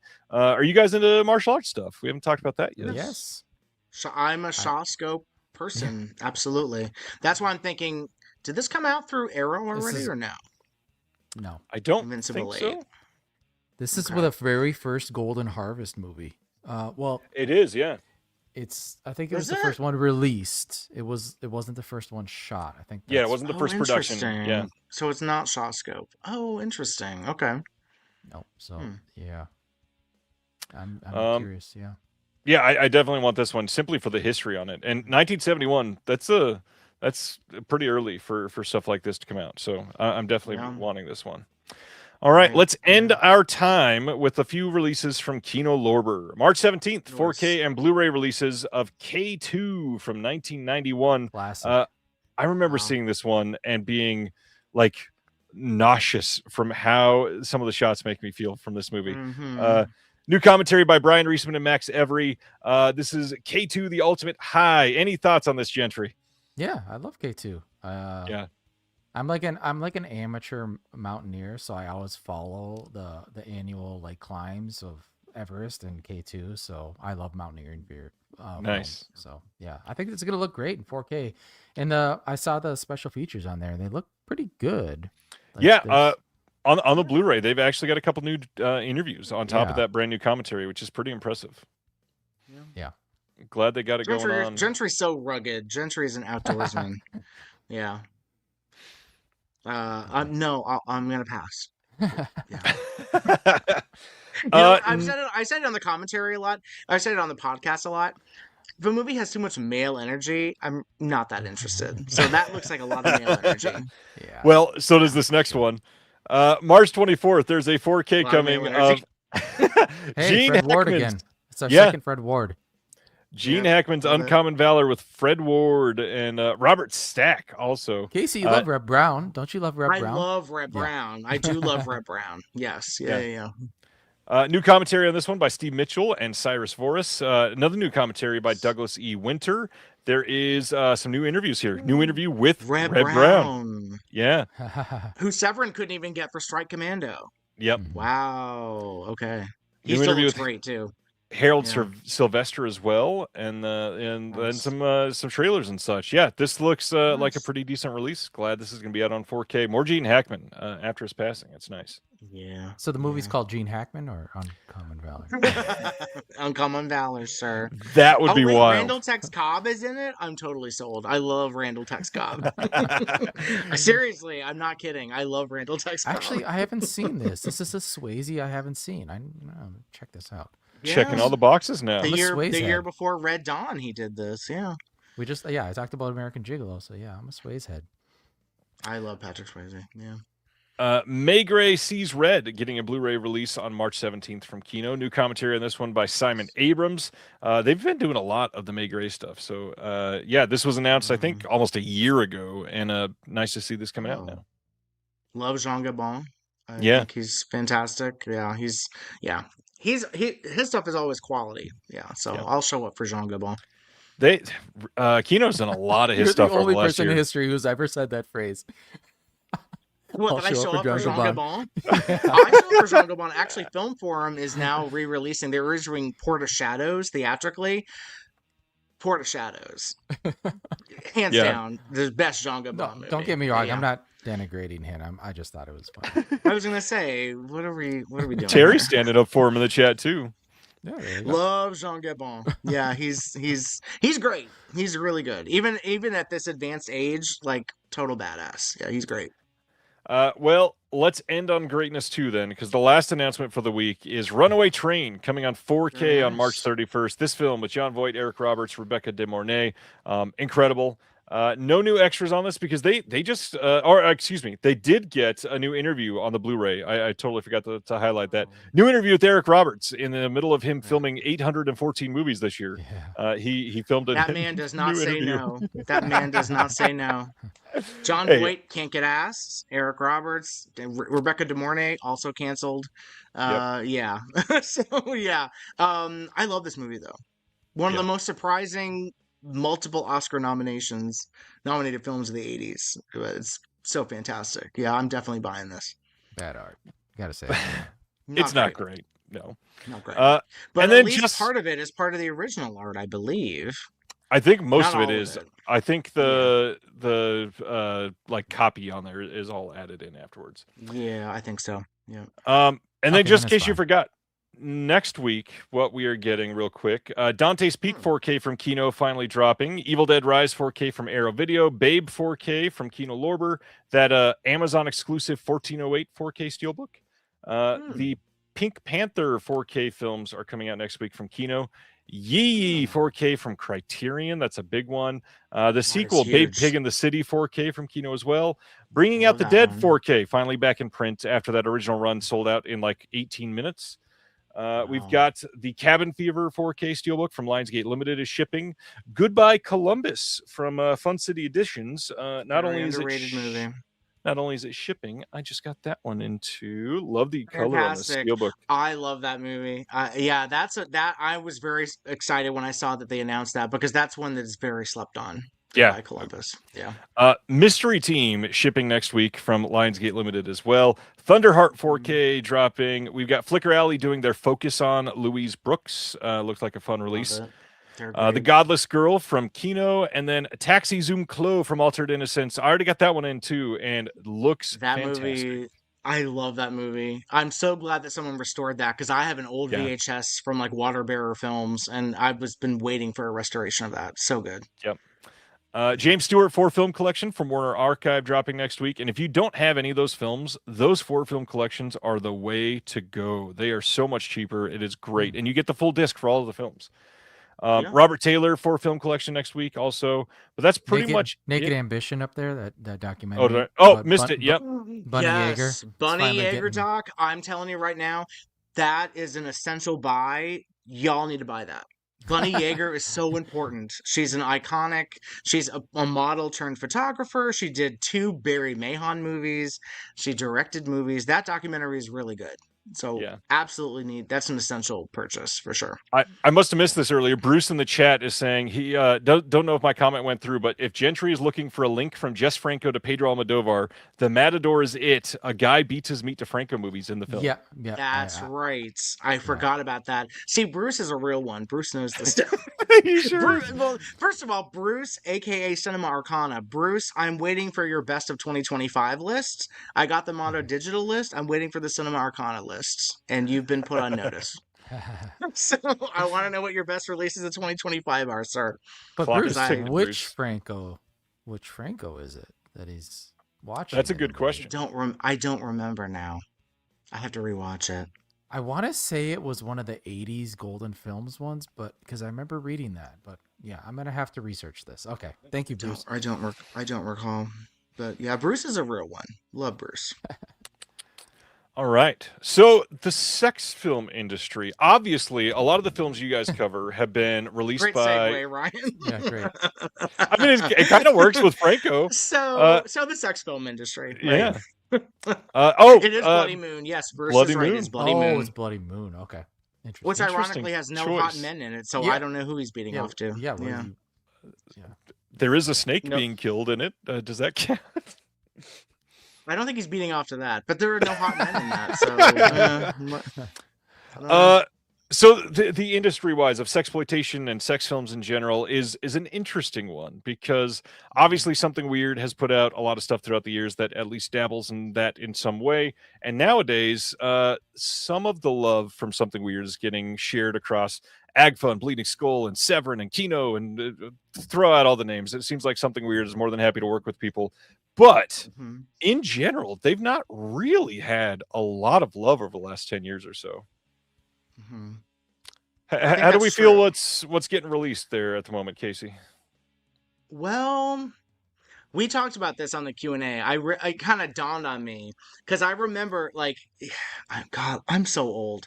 So the good old days, of Image, when we would get, at least we would get Give a little background, something Casey. weird.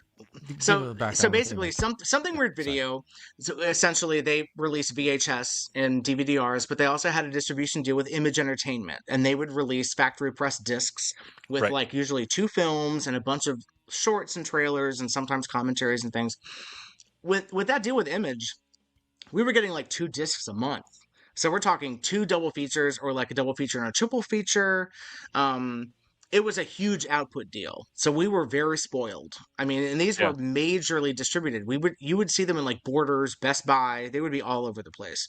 And that obviously is diminished because we're getting maybe one every couple months, you know. Yeah. Once every 3 months. Yeah. So, and as we've learned, unfortunately, there are titles that they had negatives to, that those negatives are no longer around. So we're getting transfers from like Prince now, which Prints sucks. and tapes To be completely frank, sucks because it's just the nature of the beast, unfortunately, where these negatives just went to dust after they were transferred or whatever. Yep.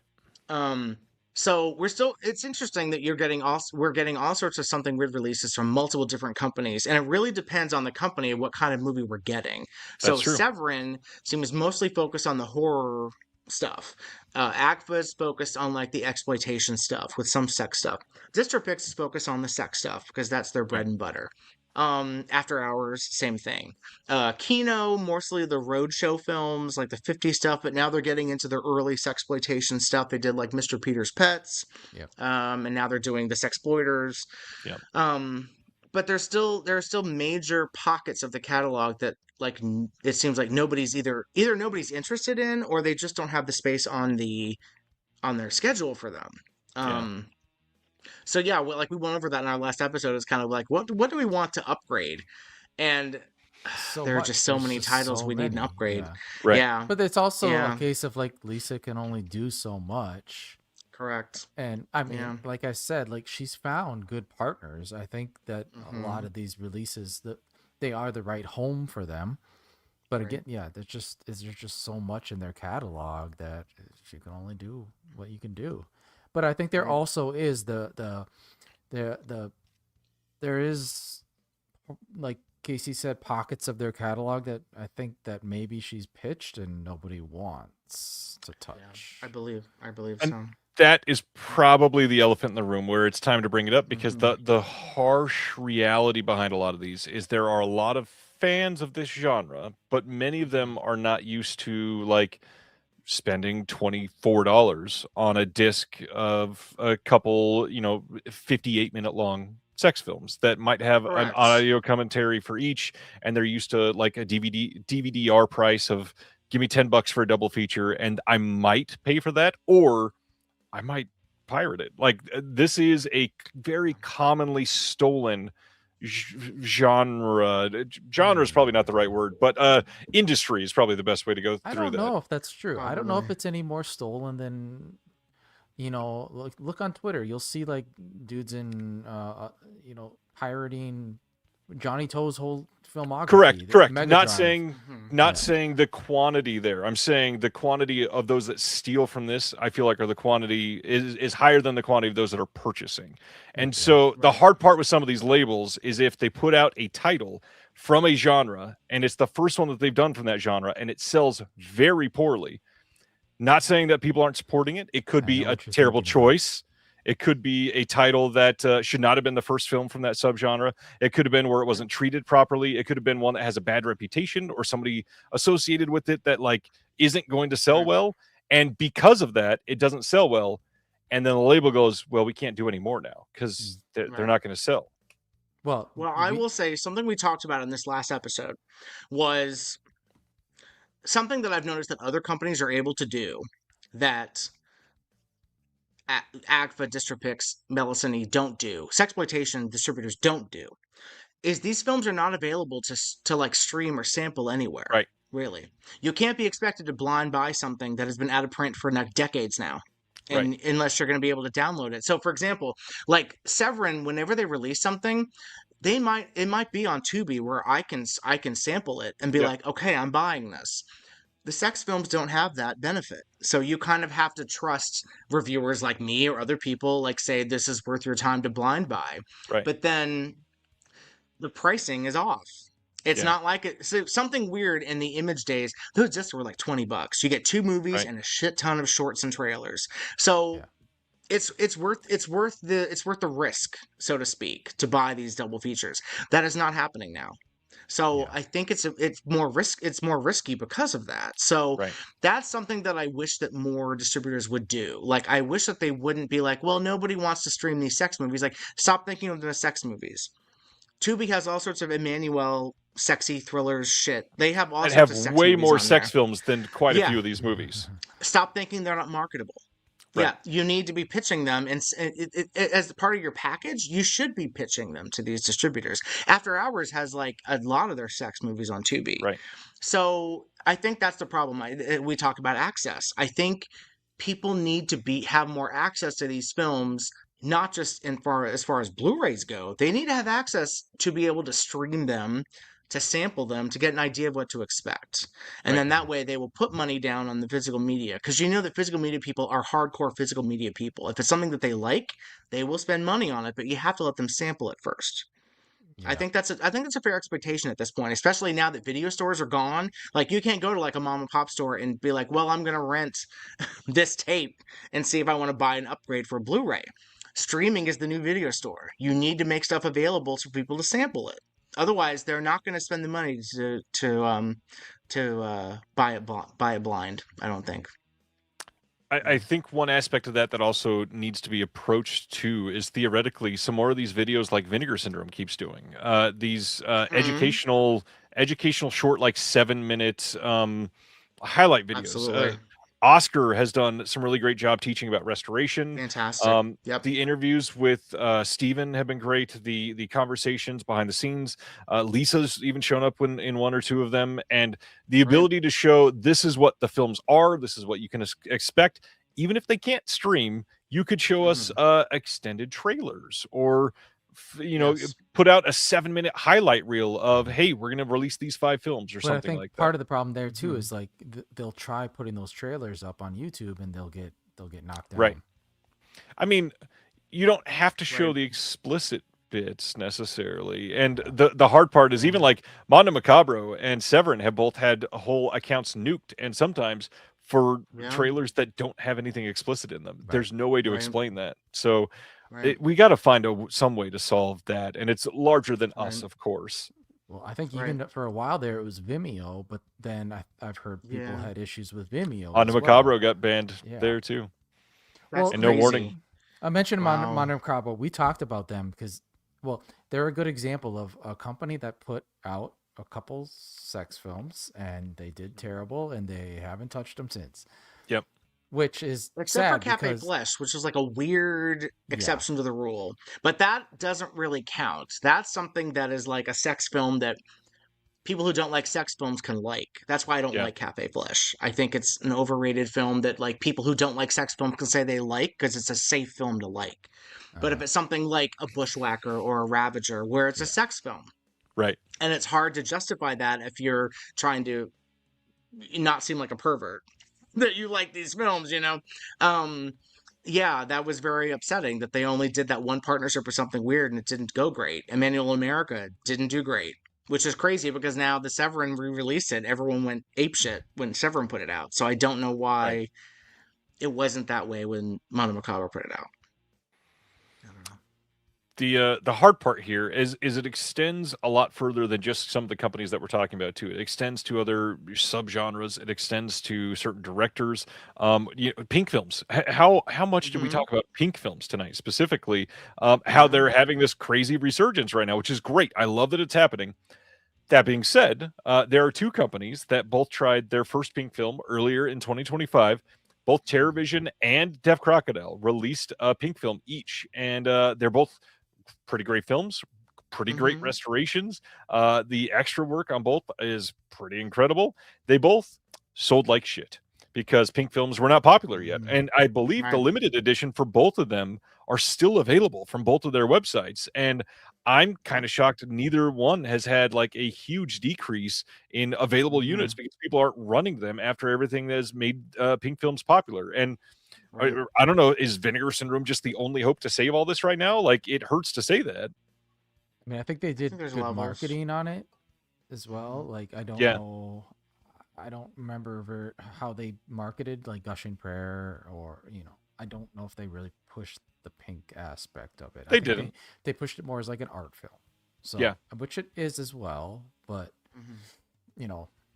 yeah, it's the marketing, and it also is Vinegar Syndrome. Like, they are known for putting marketing out those company. yeah, that, and they're known for putting out films like with edgier sexual content. Yeah. So, I mean, yeah. Those are two very different films than Sato. Or even the Roman 100%. pornos, though. 100%. Like, and that's something that Chris and Dakota will have talked about on their podcast and stuff. Like, we're talking black and white, Yeah. kind of artsy fartsy pink films. Very different audience than like the Roman porno, the Sato. Right. So they're definitely Gushing not muscle. Prayer, I also don't. Yeah, I don't like Gushing Prayer. I don't think that was the best choice, unfortunately. But I don't know. We talk about that a lot on the podcast, where there is a very heavy sex negativity in the market, which is very interesting to me. And that's something that I guess I would kind of beseech people to kind of self-examine why you're uncomfortable with sex in film. Why are you uncomfortable with nudity in film?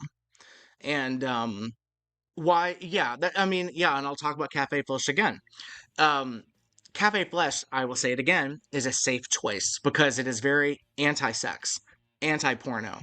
It's a safe film because it is not erotic. It is not focused on turning the audience on. Night Dreams, on the other hand, is better than Cafe Flesh visually, but also is sexually arousing. There's nothing wrong with that. So I think we're running into a lot of situations where people are like, well, there's nudity and sex, so that's awkward and weird.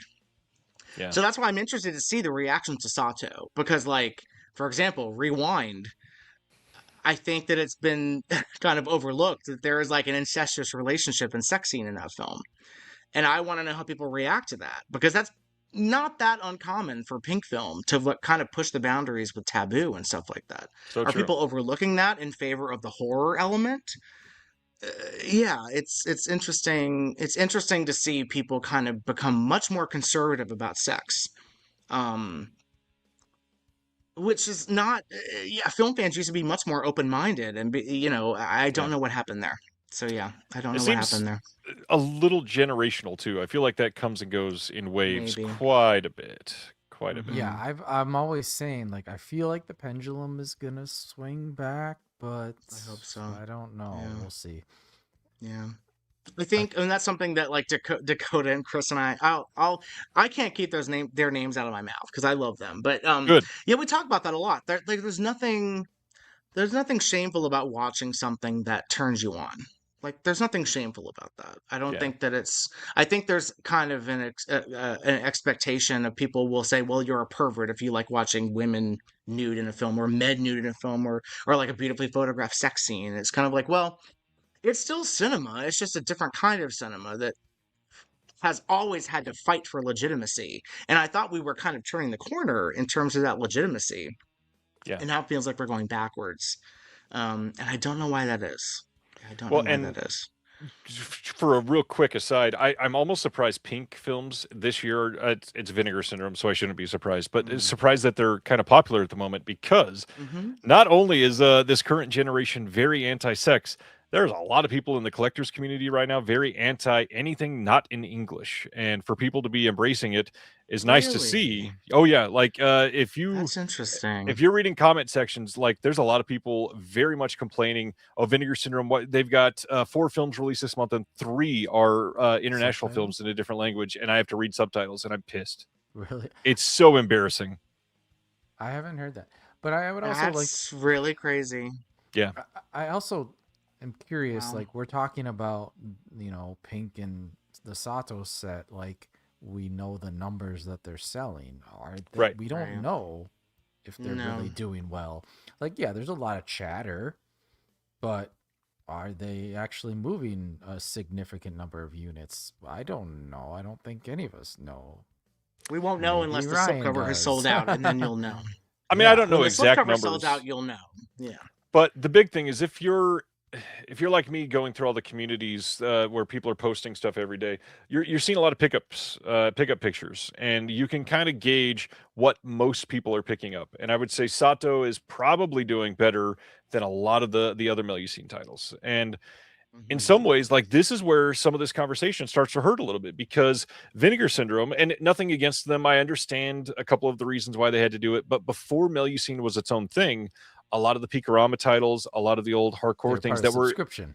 They were a part of a subscription, and a lot of people had their eyes open to a lot of this a lot more. And But a lot of people hated it too. They hated it because- agreed. You know why? Because the Tobolinas. I will never not complain. The Tobolinas glutted the market, and Yep. Joe Rubin agrees with me that they put out too much Tobolina.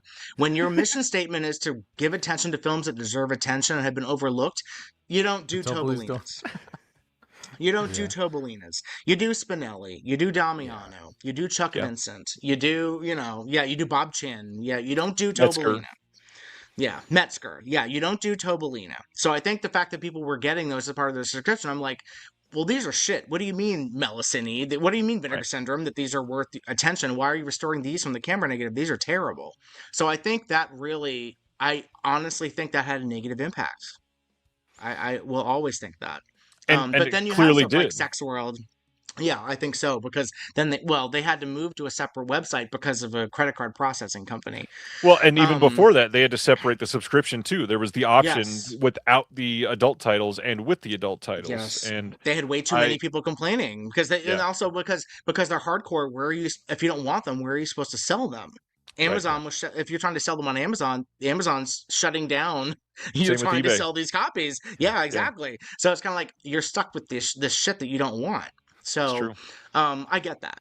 I feel like there should have been probably better quality control there. And yeah, they agree with me. The people at Melusine are not going to agree with me. But yeah, then you have stuff like Sex World. It's like and Pretty Peaches has done well. The Roberta Finleys have done well. I mean, the Metzgers have done well. Blonde Ambition. So like they're getting back into like the really quality stuff. But I just worry that because it's so kind of segregated to Melusine, that people are not getting the eyeballs aren't on that stuff that used to be there. And so I am concerned about that. But like like we said on our Q&A episode, that stuff is not going away. And it's because of Joe Rubin and Steve Morowitz. Like, they will not let sex film die because they love sex film. So that is not going anywhere. My concern, though, is that if it's not being viewed by more people and taken seriously by more people as actual cinema, and people aren't seeing it as, like, film, then it's gonna be even more niche than it was, like, 10 years ago. Well, I think the Mitchell that's Brothers always my big concern. acquisition should help. Because they are, top tier adult films. I agree. So hopefully that, it's not the Tobolina kind of stuff. Well, I agree with that. I would say the hard part here is, unless you're a fan of adult films already, you've maybe never heard the words Mitchell Brothers and have no idea what that means.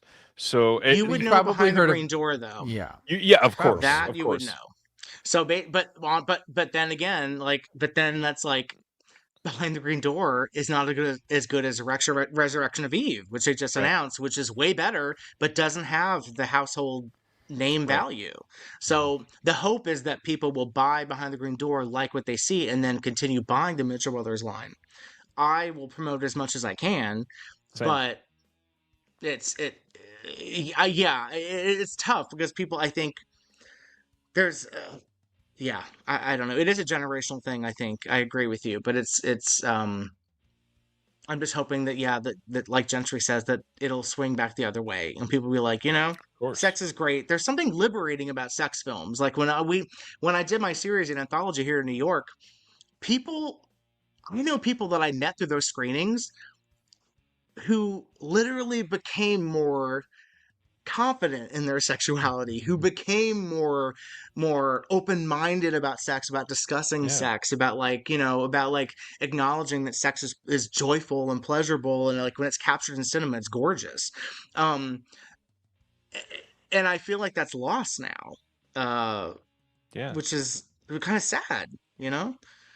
But I mean, the reality is we've heard the term representation thrown around about things for mhm, the trans identity, for racial identity, for all these other mhm, things, for same-sex marriages and relationships. All that is true, mhm, but even just the basic idea of sex being represented, that is an important aspect of all of this for people to understand that sex is normal, that everybody absolutely wants. Well, not everybody wants to have sex. There's asexuals, of course, but most right, people that are out there are not asexual and prefer to have some sort of sex, and we should be able right, to speak about it and see it. And the countries where it's more normalized, that is less of a taboo and less restricted. And when you're segregating this, so yeah, the idea of less people seeing them is a problem because it's on the other site and all that stuff for Vinegar Syndrome is true.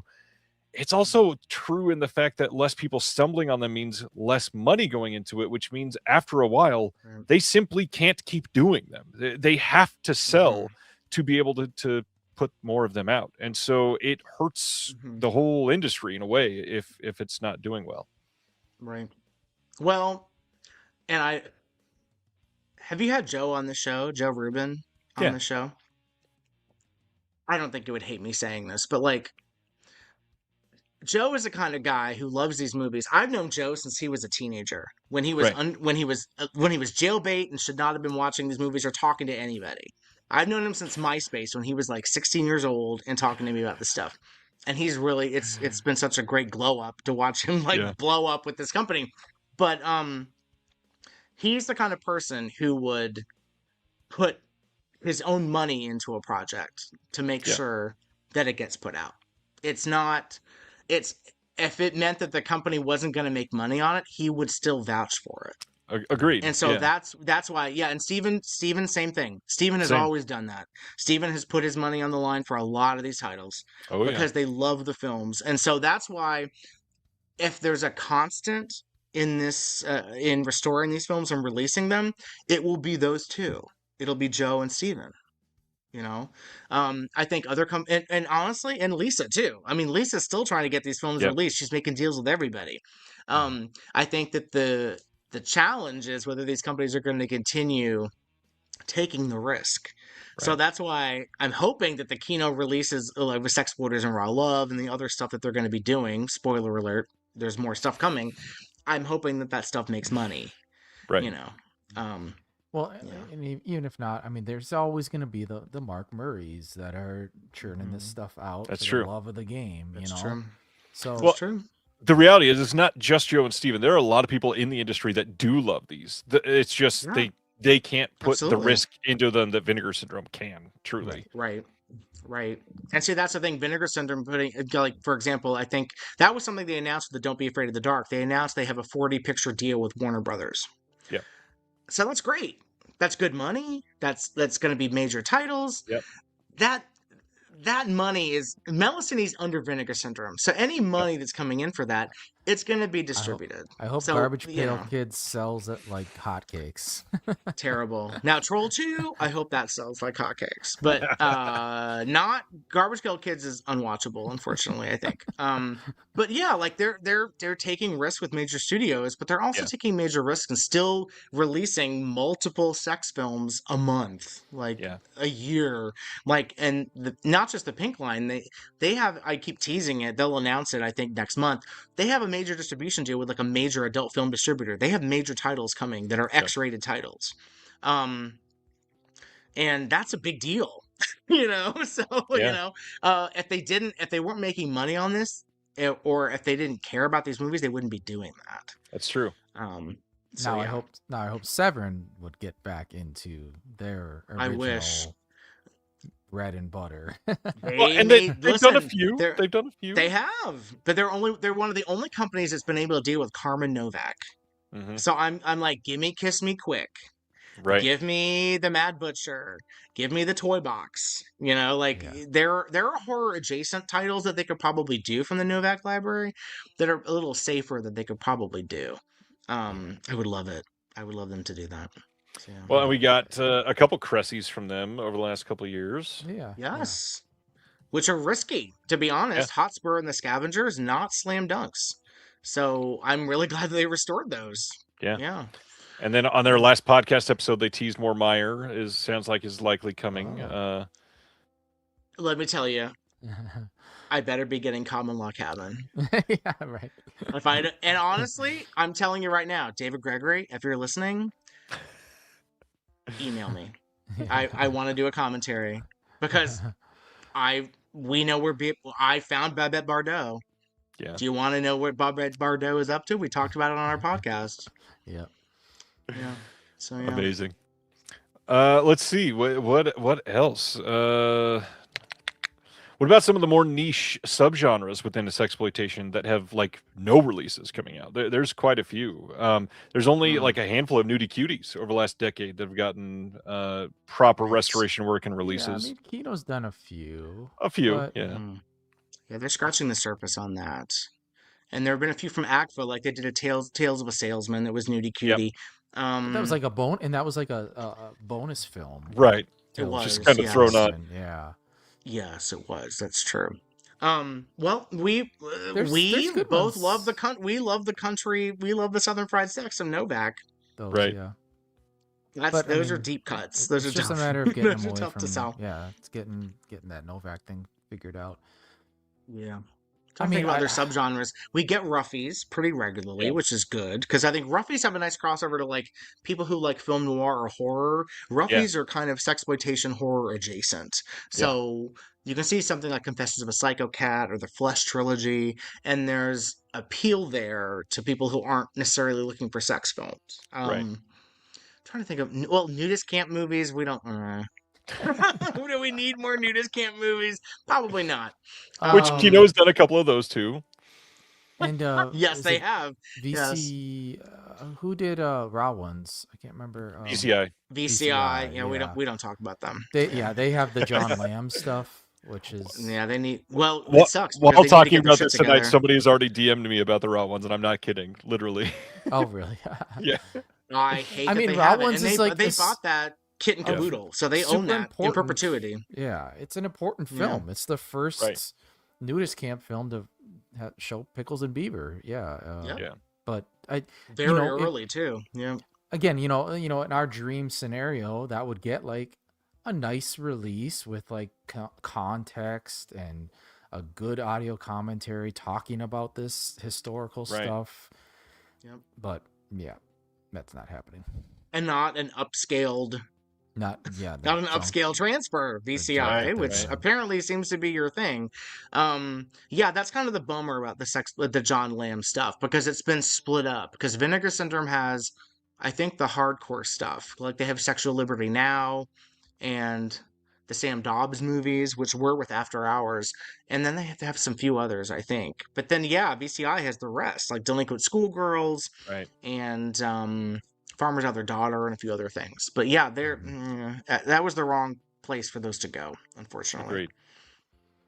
Yeah, Klon in the chat, said Toy Box, of course. Toy Box is a slam. Toy Box is so good. Because it's horror, it's haunted house, basically. Yeah, I could see it doing well. Yeah. It's so good. It's Ushi. It's Usha getting felt up by bed sheets. It's it's an ending out of Rocky Horror Picture Show. Like it's Toy Box is perfect. I don't know why. Well, maybe it is. I don't know. Maybe Severin is coming out with it in 2026. I would love that. I would love if they got Ron Garcia to talk about it. Yeah. And Kiss Me Quick, don't even get me started on Kiss Me Quick. Like, that is so good. And a restoration of that from the negative, like, the colors pop in that. It's What was the deal with House on Bear Mountain? I thought that there was something holding that up. That is with... Oh, can we talk about that? Do we name names on this? We're pretty deep we're deep into There's like a certain filmmaker who made a film called Neon Demon. Who owns a lot of these films, who has put his name on a lot of shit that he had nothing to do lot with. of stuff, yeah. Yeah, I'm not a fan. Will never be a fan.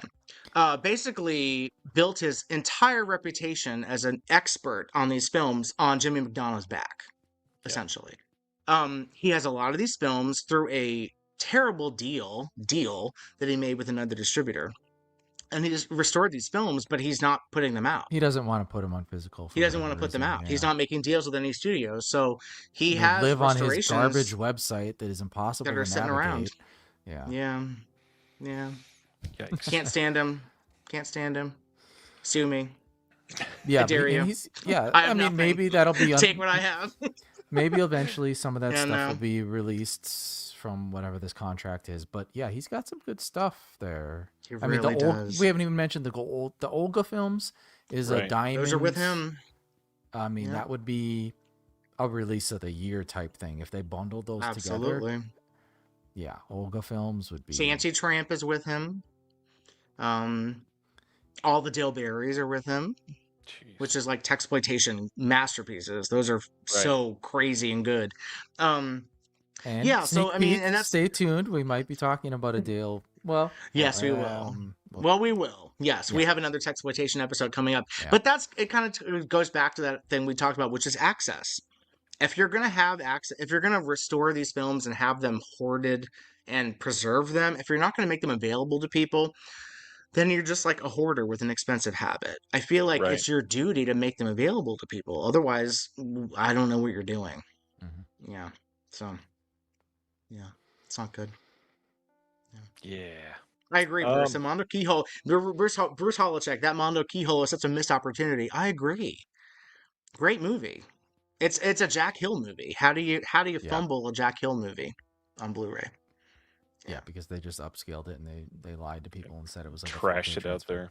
there. Yeah, Ryan, I terrible. remember it was on the show. You were like, "Oh, I'm so excited! I got the Mono Keyhole. It's a 4K." And then the reveals came out. Yeah. And then I was like, "I don't think you know that it's Nope. actually, yeah." No. Well, and that was the thing Yeah. is when you are talking about these films that have not been treated right, and suddenly anybody's like, "We got a 4K restoration," and you like, at first at least, you kind of have to take that at face value, unless it's Yeah.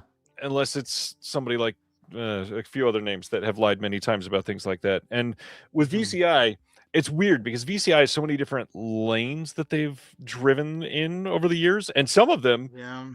are very well taken care of. Some of them are Yes. actually properly done. And VCI as a whole has some a very interesting catalog. You can find some great stuff in there. And so for a moment, you kind of have to just trust them, and then you get the product and go, "Oh, I know. yeah." Well, also because you have other companies that are telling you they're doing these restorations. You're like, "Oh, okay, so everyone's on board and they're all doing the same thing," and that just is not the case. Right. Unfortunately. It hurts my heart. Like, I want a new Delinquent Schoolgirls, and I want to get Sharon Kelly for a commentary because she has good stories about that movie. Right. You know, doing the kung fu and stuff like that. Yes, I love that scene. Yeah, it's fun, but VCI isn't going to do it any justice, which is a bummer because it's just it's just one of those things where the cards fall where they do, and it's. Well, yeah, and the guy in the chat said, 90s erotic thrillers. Like, yeah, there's so much stuff that still hasn't been touched. People talk about like running out of releases at some point. It's like, not really. No. Well, 90s erotic thrillers, I talked about briefly on our most recent episode, where a lot of stuff that was in the 90s may have been shot on film, but it was edited on tape. Yes. Right. So you're not going to get a restoration of this. If it went straight to video, a lot of those producers were editing on video. So there's only a master tape of it. Yeah. You can't do a negative restoration because there But is even no that, negative. like marketed the right way, like people would still buy it if it's bundled up with some others, and it's just like, yeah, you're getting you have to market it correctly. Yeah, you're getting the package it correctly. video transfer, but you're getting in the sexy bundle. They're all on one disc. Don't get me started on SVHS transfers on Blu-ray. Yeah, I know. They do not belong on Blu-ray. I disagree. I think that I disagree too. Blu-ray is Nope. just Nope. a volume. You can fit more on it. It's not necessarily about quality. Maybe Not to not. mention, Blu-ray is about. I'm sorry, Blu-ray is about quality. That's the entire point. If it's SVHS, put it out on DVD. Put Blu-rays it out in also SD format. Yeah, Blu-rays also are more able to withstand damage, so I would prefer that Blu-ray is true. anyways. Oh, really? That is I didn't know true. that. Yeah, Yes, that Blu-rays is are true. less. They're more scratch resistant than DVDs. Yes, they Oh. are. That's true. That's true. But yeah, no, I mean, yeah, honestly, I mean, we talked about this with Alex. I'll mention it. We know that there's SVHS transfers and stuff, that there are film elements and sometimes negatives available that have Well, come and a out. lot of those theoretically they could do. They could take that and re-edit now the camera, and that if things sold well, Yeah. companies literally. I mean, Vinegar Syndrome. They look at what they just did to Dirty Work. If something is going to do well, you can Yes. take the time and the energy and the resources and put it in. The hard Yep. part, like we started off saying, is this industry specifically at Mhm. the moment does not support that, and No. that's the sort of thing. No. If you're going to pour time and energy and lots of human resources into, they have to sell. They have to. Yes. Well, that the big example I can think of is Sweet Savage 2, which Sweet Savage was, an Ann Savage hardcore movie that Aldo Ray was in and won a Best Actor award at the AFAA, which is crazy. But there was a sequel that was shot in the 80s, never released, never edited. It all exists in negative only. So I'm just like, well, you could do it. Vinegar Syndrome could do a New York Ninja and edit this together Yep. and create it and release it for the first time ever. But it's a hardcore film. Right. So what's the benefit of that? They can't put. It's not like New York Ninja where they can put it on Tubi. They can distribute it like in repertory theaters as a restoration of something that's fun. 80s, Played on TCM. That's where I saw Yep. New York Ninja. Was on Yes, TCM. right, exactly. It can't be on TCM midnight because it's a hardcore film. So, yeah, it is. I know that Joe really wanted that stuff for obvious reasons, but it's kind of one of those things like, what can we do with it? It's not going to make any Right. money. Yeah, so Yeah, the problem with the like, okay, so yeah, AGFA put out that drug. I can't remember what they called it. The drug compilation. The drug scare films. yeah, it's the one with like Alice no, in not the scare ones. Acid or Well, I guess. Oh, sort of, I remember what you're saying. Yeah. It had Help Wanted Female on there. We love Help Wanted Female, which we know exists in film. It Yes. does exist, but they put the S video on there, and it's just like Mm-hmm. down the road, if someone did want to put the film, scan that film, people are gonna bitch because they're like, well, I already bought it. It's like I'm not gonna double dip, but it's like Right. so it's kind of like you burnt that bridge already. So it's like it's out. That movie's worth an version. upgrade, though. It is though. That movie is so good. Well, Yeah, that's and John Hayes' best sex movie, honestly. This is happening more and more. I mean, in the last month, there was a partner label release that was announced that was only off of like an IP or an old film print, and another label was going after the film at the same time and just found the negative. And now, because that label has access to the negative, there's no way to release it again for at least 5 years.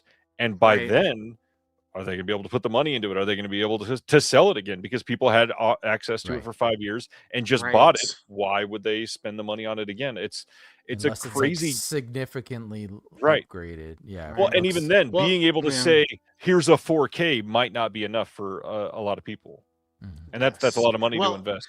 And another example I can think of that is the Sarno movie, which is not even a good Sarno movie, which is All the Sins of Sodom, Yeah, which Vinegar Syndrome had access to the camera negatives. After Hour Cinema had like a clean print, and they released a double feature with Vibrations. right.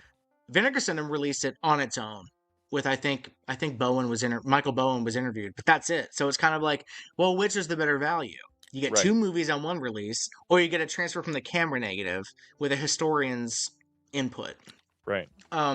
So yeah, and over that movie, it's just kind of like, pick a better movie to have conflicting releases over. But yeah. Yeah, no, Bruce mentions I really like The Hard Road, and the blue is literally a downgrade for my 25-year-old DVD.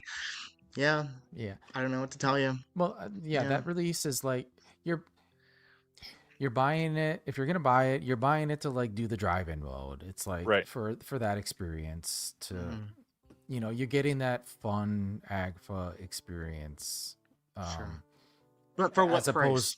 As opposed to like the cleanest looking, scan and all that. But fun what's the stuff. price? Yeah. That's the problem. Yeah. Triple features from something weird would come out for like $20. Yeah. And Now it's we have a Blu-ray that's coming out for $30 30 Well, from an bucks. inflation. SBHS and not a film transfer, which Playing was devil's the image advocate DVD here. were film transfers. I'm just saying, if you're gonna do that from SBHS, you need to drop the price. The price needs to be rock bottom. Because if you're getting something that, for example, I had the DVD-R of Tales of a Salesman. From the negative, it's on Blu-ray from a print. I'm holding on to that DVD-R, and I would hope that the Blu-ray is cheaper because it's a downgrade. So it's kind of, it's yeah. I think the pricing probably needs to be re-examined if you're doing just SVHS. I think it shouldn't be not be more than $20, honestly. Well, and there's a maybe lot of with the slipcover, but yeah. There's a lot of problems lately too. I mean, so many of these, not to pick on AGFA, but they're one that's gotten some negative feedback. Things like subtitles have been messed up lately, and that is hurting people's trust in some of these labels because it's very clearly like AI recognition subtitles or God. Don't get me started on AI. Okay. Yeah. Not Stuff good. like that That's is why rough. That's why I shout out Dino at Vinegar Syndrome. Dino takes his subtitles very seriously. So Vinegar Yep. Syndrome subtitles, and he didn't. I think that there used to be a different subtitles person. The subtitles have gotten better now that he's doing them because he takes it so seriously. Yeah, you need a good subtitling person for sure. Yeah. Like a person, not AI. Yeah. Oh man. Any other conversation topics on the sex films? Because I know you guys said you had some questions. Were there other points you were going to bring up, or have we covered Gentry most definitely of it? has questions. Nah. I mean, I just want to say, I mean, we sound a little downer, I think, but I'm still. It's because we're all passionate about them. Yeah, exactly. Yeah, we that's just kind of want what it the is. best, and we care maybe too much sometimes, but I'm still high on the future. Again, like Kino Lorber's getting into some more 60s stuff. Yeah. There's still some really exciting stuff coming from Melusine and Dystropix in 2026 with some big names again. So there's good stuff. Obviously, we have like favorites that were like sad still are not being treated properly. You got to stump for them still.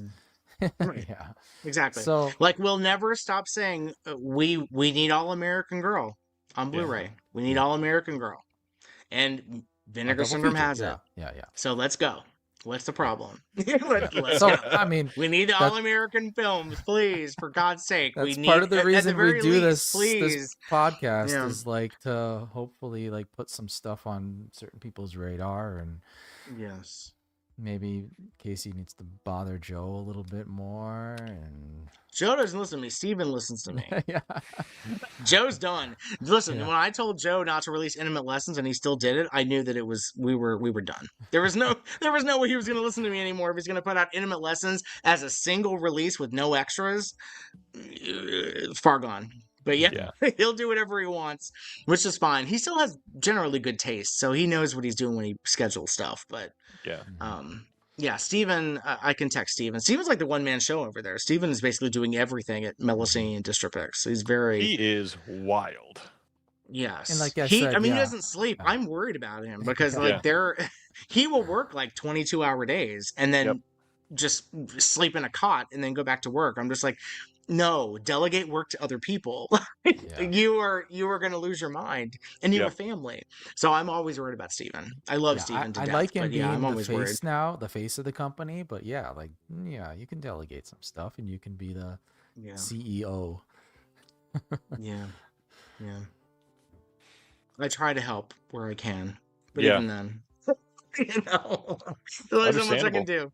Yeah. Well, and that's why I appreciate you guys so much, because genuinely, and this, for some that are already in, this might sound silly, and honestly, for some on the outside, this might sound silly, but literally just talking about these films sometimes can be enough. You get certain people interested, and then when they hear the name on the podcast 8 times, like right now, if somebody heard that Kiss Me Quick was getting a release, they could be like, oh my God, I've heard Casey say that title 817 times, which means I'm going to buy it because I recognize that Casey loves that movie. Why do you think I keep mentioning Miss Infet Zappin? Because you are, because we want to be on that commentary, but also I want them to prioritize that and make sure they get that So out. we mention a lot. We mention Sarno in like every episode.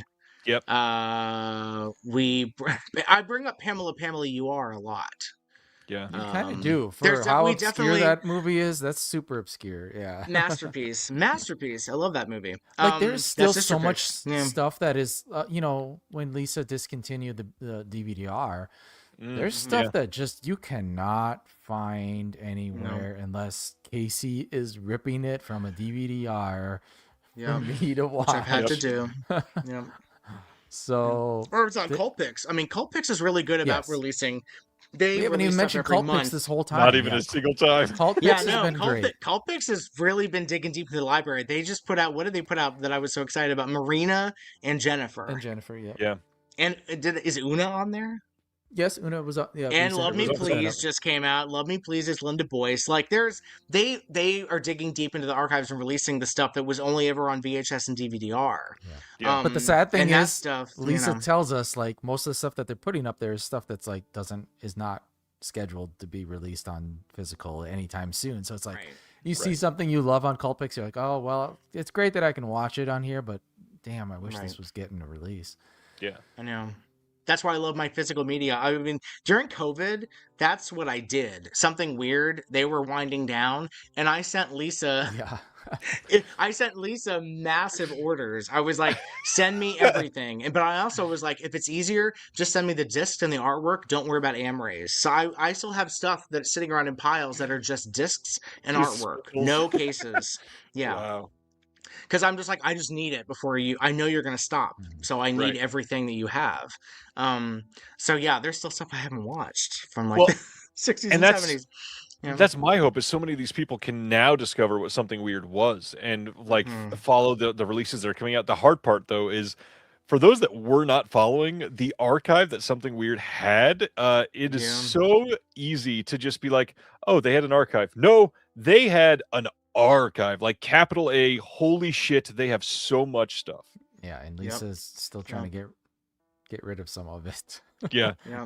Trying to clean out. But there is something that that is something that I keep hoping that will happen with like releases of these films or even like Cult Pix or things like that. Like, I want new audiences to discover like Gigi Darlene and Uta Erickson and Linda Boyce and Ushi and like Christine Murray and like these Barbara Mills, like these stars of sexploitation that like people of a certain generation from a couple years ago, they were all over the place in Something Weird catalogs, but now they're still kind of very niche. And so I'm hoping that people will discover them and maybe discover new favorite people, like and not be very. Well, I would just hope they wouldn't be judgmental about the fact that a lot of these women are famous because they were like nude and everything. They're famous because they're beautiful. I mean, that's the history of film. Right. That's true. Yes. Well, that's true. I mean, we have people like Gina Harlow and Marlene Dietrich and all sorts of people that were famous because they were Paula Negri going down to the silent thing. Yeah, they're famous because they were. Yes. Yeah. Right. So yeah, a lot of people that are famous because they're beautiful. But the beauty of sexploitation is that you can also discover people that are beautiful, but they're also really talented. Like when you think about how these films were shot in very limited schedules of shoots, not always the best scripts, and then you have someone like Linda Boyce who was just able to command the camera and just convey so much with like a look or like an eyebrow arch or just like a look over the shoulder. Like that is acting. Like that is performance. That is characterization.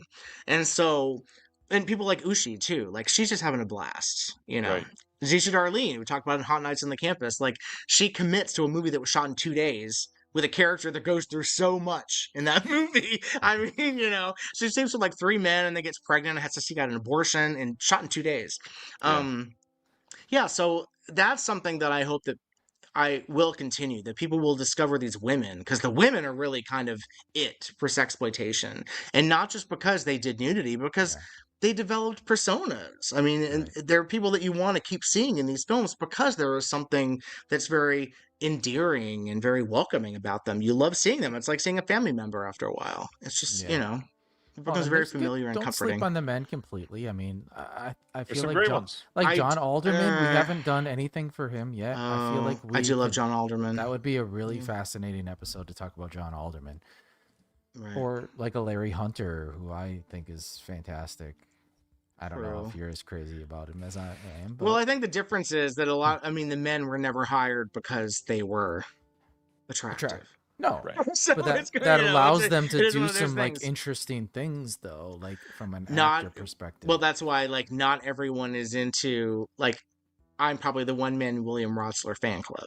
I like William. And Foreman Shane. I don't think anybody's lusting up for Foreman Shane like I am, or Patrick Wright. Like, we all have our favorites, but like they're not cast because they're sexy. You love Lucky Cargo. I don't know why, but yeah, like there are definitely regular men in this genre, but it really is a genre for women about the women.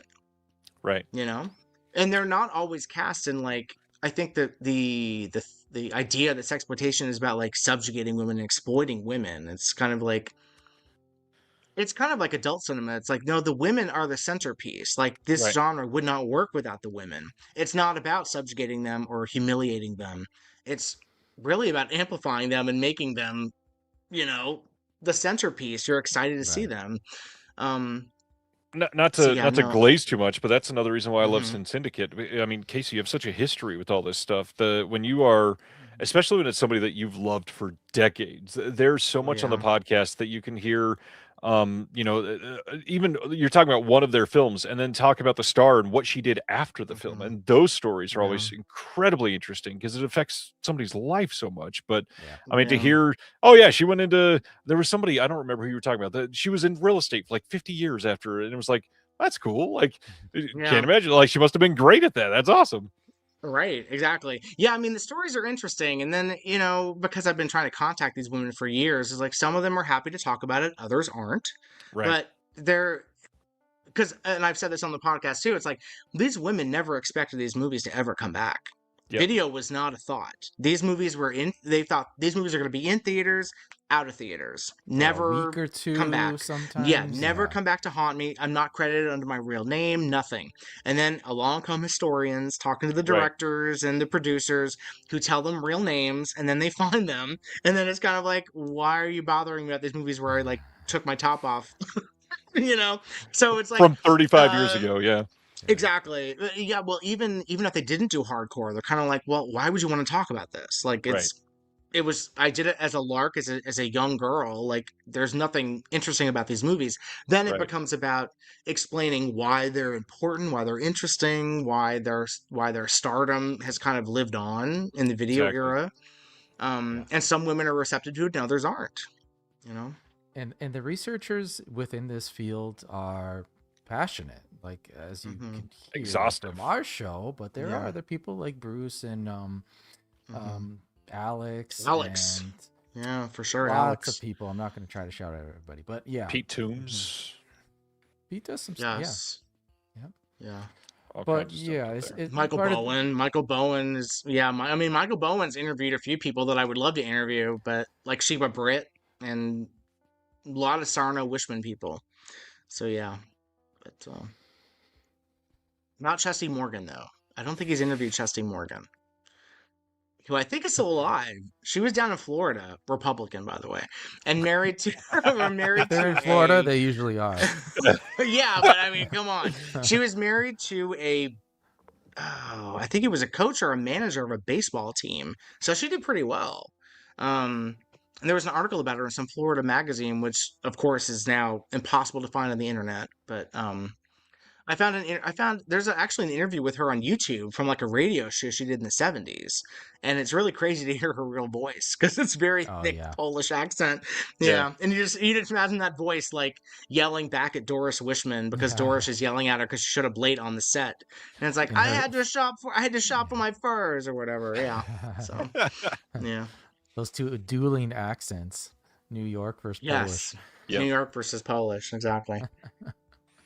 Well, Any other stone to overturn before we call it a night? No, we're excited about think this so. antenna thing that's coming out. Is being I know, I announced saw that, and I'm very Instagram. intrigued. Yeah. Yeah. Yeah, gonna be an exciting week. Thanks for coming on, guys. This has been something I've been looking forward to for months, literally. We first talked about this ages ago. That's true. Don't play favorites, Ryan. I try not to. Even though, hey, we didn't even mention we were the number one. We were the number one podcast on your list. I forgot. I didn't do it. Yeah, I've been shouting that out a lot. Yeah. That's right. And then Two in the Pink, it was number 2. Yeah. Yes, that's right. Which is like our sister podcast. Like, you know, we have our own chat with them. Like I think we talk to them every day. Do we not, Gentry? Pretty much, yeah. Oh, there's always something to talk about with them. So, well, and that's the thing too.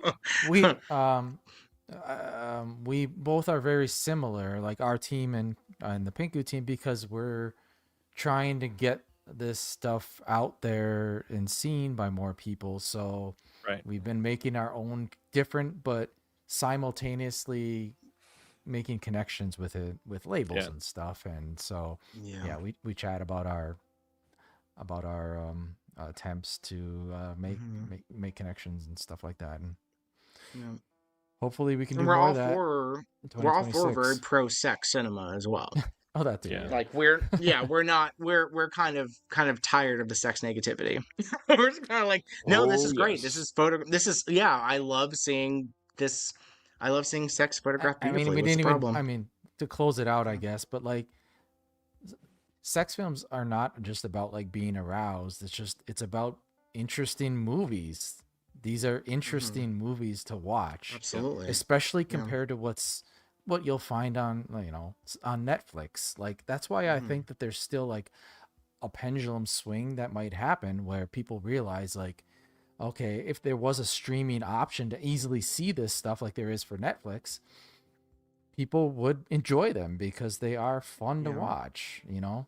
So that's my... By the way, Cult Pick's only, what, $5.99 a month, I think, for anybody looking to access? That's a good deal for as much as they have. I'm a yearly. I just paid the flat year. Yeah, which I think is only like $50 at this point.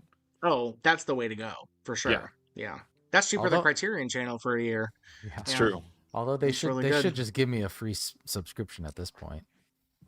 I would agree. Or sponsor the podcast. Look at that. Yes. Yeah, we've talked to them a bit. We might try to do some fun stuff. So yeah, stay tuned. Yeah, I love them. But I've been a fan of Club Super 8 forever. So yeah, they're doing good stuff over there in Sweden. Amazing. All right, gents. Swedish stuff. Thanks, Ryan. Everybody, please go subscribe to Sin Syndicate if you haven't, and not just the podcast. Go check out the Patreon, because if you love this stuff and you want the enriching background information that can't be delivered in an audio form, you need to be able to see all this visually. And that's the way. I mean, you guys are putting like 5 posts a week out, something like that. I guess. I mean, we do the show notes and we do images. And sometimes we do some bonus magazine articles and stuff. So, yep. Actually, before we go, I will ask Gentry, do you have any episodes of our show that you would actually recommend people check out first? Ooh. I would say do not check out the first one first. I think that's not great. I think we've really gotten better over time. I don't know. But probably just go with the Lisa one. Gentry? Everybody seems to love the Lisa one, so. The Lisa one's good. I would say the Tony Orlando one with Alex Santo is good. I would say that our Kiss Me Quick episode is good. Our Sassy Sue episode is good. I'm trying to think of ones that I listen to because I like listening back to them because I like me hanging out with Gentry. Yeah. It's just like, yeah. So, which is funny because I was just thinking about that, like looking at our schedule coming up, and I'm like, oh, we don't have like a me and Casey episode for a little while here, but we'll get there. It'll feel like coming home a bit. Throw a bonus episode. That's true. Yeah, that's true. Well, yeah, because I think Sassy Sue we did because we both were into talking about the Harry Novaks, and it was like nobody else is gonna want to talk about these. And John Toll. So. We both love John Toll. We both love John Toll. There's every once in a while ones that Gentry are like, we're gonna talk about this. All American Girl with Patrick Crane is a good episode. Actually, the one with the Pinku, Two and the Pinku guys is great. a very unhinged episode because I we think talk that's about a lot of been crazy one shit. of our most listened to episodes. That's up Not there. surprised. It's great. Yeah. It's Yeah. great. Yeah. So there's a lot of good stuff. I mean, it's definitely a show that I'm definitely proud of it. It's something that I went in with hesitation because Who is this of random previous Gentry experience. guy? Yeah, I was like, I guess we can do this podcast, Gentry, and then and then it really, I don't trust a lot of people very easily. So Gentry, I love Gentry. So and Alex too. I mean, we have a really good community, and we have so many good Patreons and people we talk to who are regular listeners. So Yeah, it's in such a great such a community that's short built time up we've around this built stuff. up. Yeah, we've built such a great community, and Yeah. not even a year yet. And this could have No. totally Yeah. bombed. Like Casey and I could have know. just like not really worked together well. Yeah. Whatever. But Right. it is what it is. And here we are. Here we are. I know. Yeah. All right. Well, thanks everybody for hanging out. The Yes, chat has thank been you, guys. awesome tonight. Clearly, there's a lot of people that love the Mhm. stuff in the chat. Bruce, thanks for hanging out and giving your opinion all night. Bruce, I got to get you on here for one of these Bruce. episodes. Yeah, you really do, because I will tell you. Well, Bruce, I've loved Bruce forever. Like, He's great. yeah, like Yeah. I've known him for years and years. So yeah. I think he and I have talked about it a couple times, but it needs to happen already. Mm-hmm. Again, go subscribe to the Patreon for Sin Syndicate and the podcast. Lots of cool stuff coming up. On that note, thanks, guys, and we'll see you all next Thursday. Have a good one. Thank you for watching The Disconnected. On the way out, make sure that you are subscribed to the channel, that you've liked the video, and that you've copied the link to be able to share with someone else that may appreciate this.